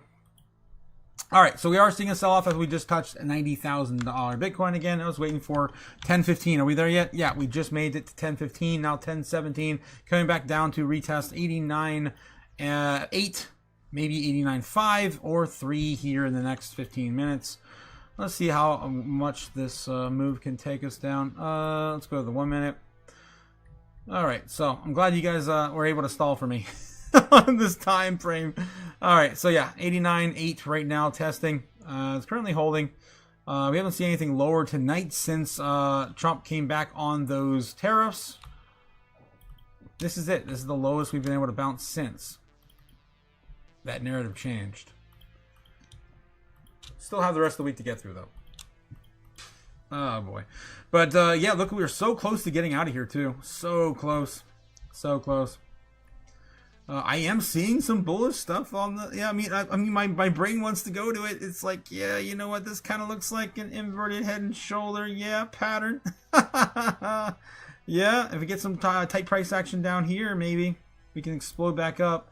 Do another test of that to break out of the pocket again. We haven't been back above the pocket since... Oh, when did we fall? Back here on the 20th. It's not even been that long. It's been like 2 days, guys. Not even 2 days. A day and a half. A day and 6 hours. A day and 12 hours. Something like that. On Bitcoin price action around the golden pocket. Which is this is the lowest we've gotten all year. And we've been building that golden pocket since the end of last year. So that's saying something too. Alright, that's saying something. Alright, well, you know what? We're such in a critical spot again. I just don't know. I just can't see. There's a path out. There's definitely a path out. We broke the trend line. We're now, how many hours away? A day and 3 hours. 23 hours of price action above water, which is nothing too crazy. Since we did finally break the bear trend going down. That was a decent length of time too. We're in a free fall since Sunday. Yeah, since Sunday. All right, I'm gonna try to clean this up as best I can and try to give you guys some sort of idea. In the grand scheme of things, I don't think it would really matter because I think tomorrow we're gonna get some more doom, somehow, some way. All right, let's clean the rest of this up. Get some of these biases out of my view. Alright, I think that's a good place to be. Okay. Alright, going back to the 15-minute, let's just rip the band-aid off. I want to be wrong anyway. I'm so tired of being right. I want to be wrong. What are you, damn it. stupid? Yes. Alright, so yeah, we have a clear level of resistance right now at about 90,300. It's always 300 this year. What is going on? Every day. What are you, stupid? It's not me, it's the Bears. Okay. So the whales are setting up shop at 300 every single time on these psychological midway points between 90,500 and 91,000. Let's see what we can do. Okay. All right. So right now it is 10:20. We got about 10 minutes until the 10:30 candle prints. Let's just do it, guys. Let's just do it. I'm over it. I gotta get to bed. I got a big day ahead tomorrow. I have one last day to spend some time with some friends, so I'm gonna be doing that tomorrow afternoon after the morning live. So that's my one last day to do it. Okay. All right. So what we're gonna do here is around 10:30. Maybe we get a leg back up here to retest. So around 11. Damn it. I gotta get a little closer. There we go. Or baseline target. Come back up here on 10:30. Get another test. If we lose that, come back down and retest the trend line again. Come back up again right around 12:30, maybe 12:30. We finally break back up and get rejected right around 91. Coming back down after 91, maybe one more pass back up around 2 o'clock in the morning, just before the market starts to wind down, 3 a.m. If we could try to get back above there one more time, maybe we can get to a high of maybe 92. I don't know if we're getting much more than that. After that, we'll start to sell off a little bit as the market starts to wind down. And that'll bring us somewhere around 91,000 to maybe 90,500 for the market open. It's going to be our baseline target for the night. Why not? Why not start there? Okay. That's still keeping with the trend line as our friend at the very, very moment. This could break down at any moment, which is, of course, where we're going next. Into our bear case scenario. Bear case scenario for Bitcoin is we're going to lose this pretty much right on top of 1030. Why not break this on down? We're going to go back to at least 88.6. Try to get back above there before 3 a.m. We can't because the liquidity is leaving the system. We're going to, of course, retest 88. And then maybe a low back to 87.6. And if we lose it further, oh my gosh, I ran out of room there. All right, so we're going to have to go a little bit faster down. If we lose that down here sharply around 3 a.m., we could go back down to maybe the juicy center, which I'm surprised haven't even touched yet, where the bears really want to go for the market open, climbing back to maybe an 88 again at the beginning of the day. That's going to be our bear case scenario for Bitcoin. Bull case scenario, we're going to break on out and we're going to climb back up to maybe 95, 96K. Great, wonderful. All before 3 a.m. That's going to be pretty aggressive. I don't know, man. I don't know. I don't think that's going to happen. And then, we're going to come back down right around 93, 94K before the market open. Correct about there. All right, so that's going to be our baseline bear and bull target for tonight. And then we're going to do, of course, our super bear and super bull case scenario. Super bear is going to go down to the final bottom, which is leaving us. We haven't seen that in a long time. That's at 80K flat, 81. I think it's 80,100, something like that, down there, 80,500, whatever. Happened, of course, back in November 20th. 21st, something like that. All right. So if we do lose this area, super bear target is going to get back to the final bottom. Why? Because I say so. We never thought it ever happen. It never has happened on the channel before. Anyway, okay. Moving up into the Super Bowl case scenario, we have Bitcoin running up to about 896K. Right around 2 o'clock in the morning, breaking out to $100,000 Bitcoin. Why not? Bitcoin's done it before. Why not? Maybe coming back to the the fire sale target. Yes, sitting right around 99K for a nice, move into the the American market open. It's going to be our super bull case scenario for tonight. All right, we have every probability on the board right now for what's going to happen tonight. Where do I think we're going to go? I think we're going to do the same thing we did last night, guys. I think we're going to do baseline bear again. Maybe we kind of keep this trend line going a little bit, but it's going to be kind of choppy for the most part, where we might get a little bit bearish, but then, of course, recover a little bit more in the morning. For the most part, staying between our baseline and our bear case scenario. If anything, maybe we land right on top of our baseline. I'm feeling more baseline than anything these days. So, yeah, a little bit of chop overnight, leading upward, with the possibility of us opening lower, right around 87K, maybe 88 again tomorrow. All right, so that's somewhere between 92 to 80, 88. I'm leaning more towards like opening tomorrow around 90K, 89, 90K. All right, so that's what I got, guys, for you. I hope you enjoyed your evening with us here on the live stream. Don't forget to hit the like, subscribe, do all the things down below. And Miria, don't forget, Miria gained a 0. Oh my God. Yikes. What the hell? Guys, what the hell? Let me catch up with you guys in the chat before I head out here. I did just ramble a lot.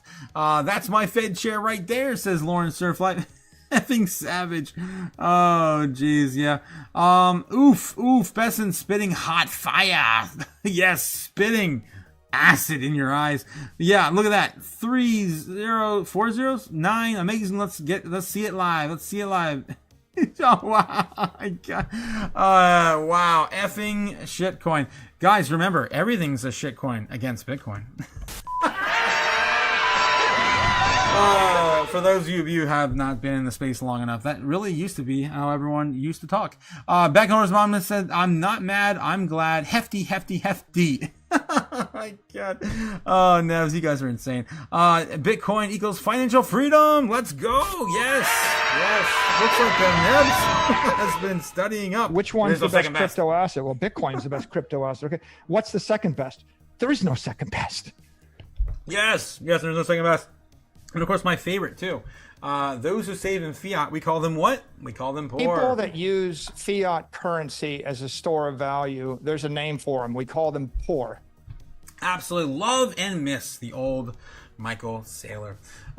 Maybe one of these days we'll get him back irritated enough to say those things again on the live TV. All right, let's see what else we got in the chat. Miria equals poo-poo coin. Yes. Every coin that's not Bitcoin is a poo-poo coin, guys.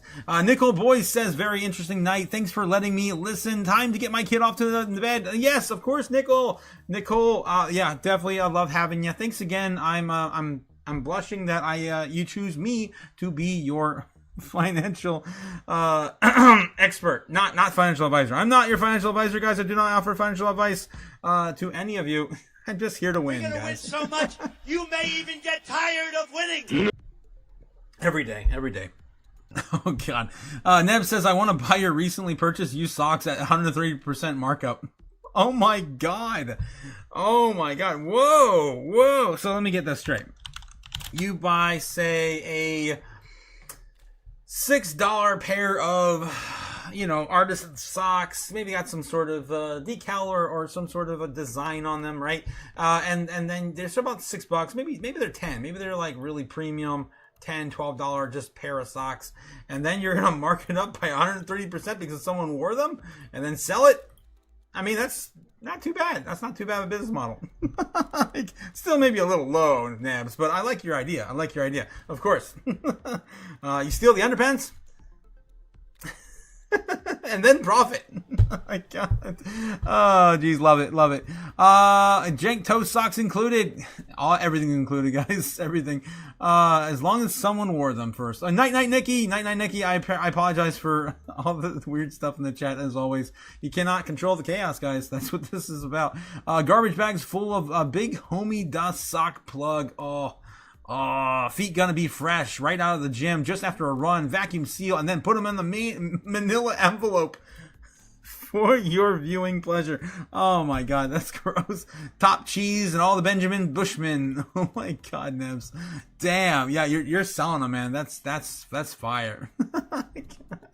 You got a sliding scale for your broker clients? Says Nebs. Oh God, a sliding scale. Those are tears of joy, says Nebs. Oh my God, I know, man. They're gonna be a hit. They're gonna be a hit, Nebs. I got you, bro. I feel you. Cliff, of course, setting up a link for us on the way out. Let's see what you got, Cliff, before we head out for the night. What do we got? Trading this market feels like. Buy me for Ethereum. Nice. Why are you watching? Why are you watching me? Why? Why are you watching me? Sell it.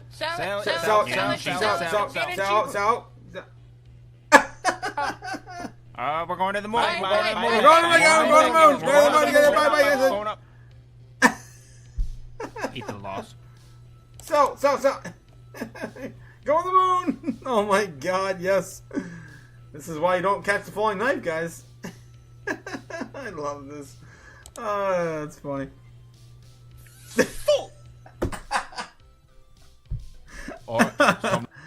Yep, that's how it is. That's how it goes. That was ETH, man. I don't remember ETH being that volatile in a very long time. Right, all right. Yes, 100% Cliff.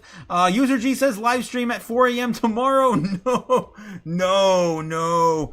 Maybe for you it would be. I don't know. No, you're User G. You're out in the West Coast, right? So tomorrow 4 a.m. Damn, I don't think it's that early. No, so we usually do our live stream right around the market open. I like to be 10 minutes early, so about 9:20 we start. So, your time it should be what, 7? I think 7, right? Or 6. You're 3 hours behind, aren't you? Yeah, I think it's 6. When the market opens, that's when we do our live streams every single day for the foreign market. I mean, for the American market open.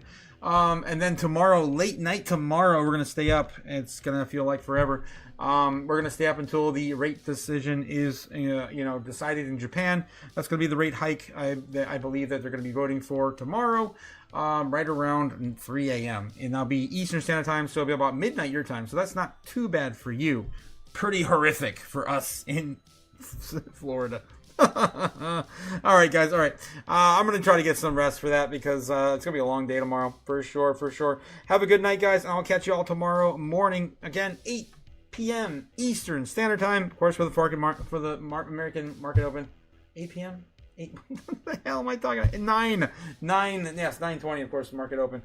Tomorrow, of course, 8 p.m. Eastern. I gotta get some rest, guys. Have a good night, and I will see you all again tomorrow. Thanks for coming out and live on the live and supporting the live stream. I appreciate you guys. Thanks again. I will see you all again soon.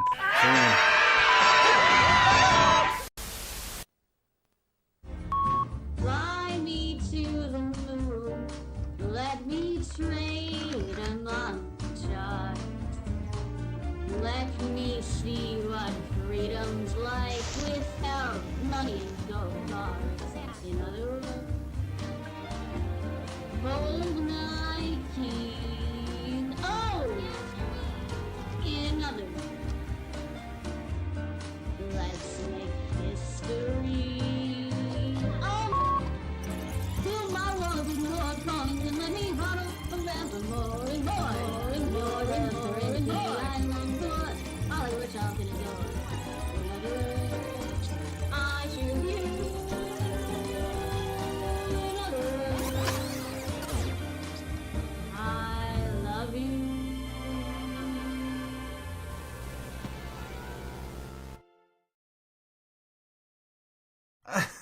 Oh my god. All right, guys, have a good one. It was a good time as always. Bitcoin to the moon. You guys are insane. Yes. Yeah. Long live and prosper. Yes. Cliff in the chat. Excessive chaos. Bows left, bows right, bows all over the place. Yeah, tomorrow's going to be another crazy day of chaos. I can't imagine what kind of volatility we're going to see again tomorrow. Again, calling for baseline bear. We'll see what happens tomorrow morning. Guys, I'm tired of being right. Let's just be wrong again today. Why not? I'm tired of it. I'm so sick of it. All right, have a good one, guys. I'll see you later. We're going to win so much, you may even get tired of winning. I'm so tired, damn it. I'm going to go.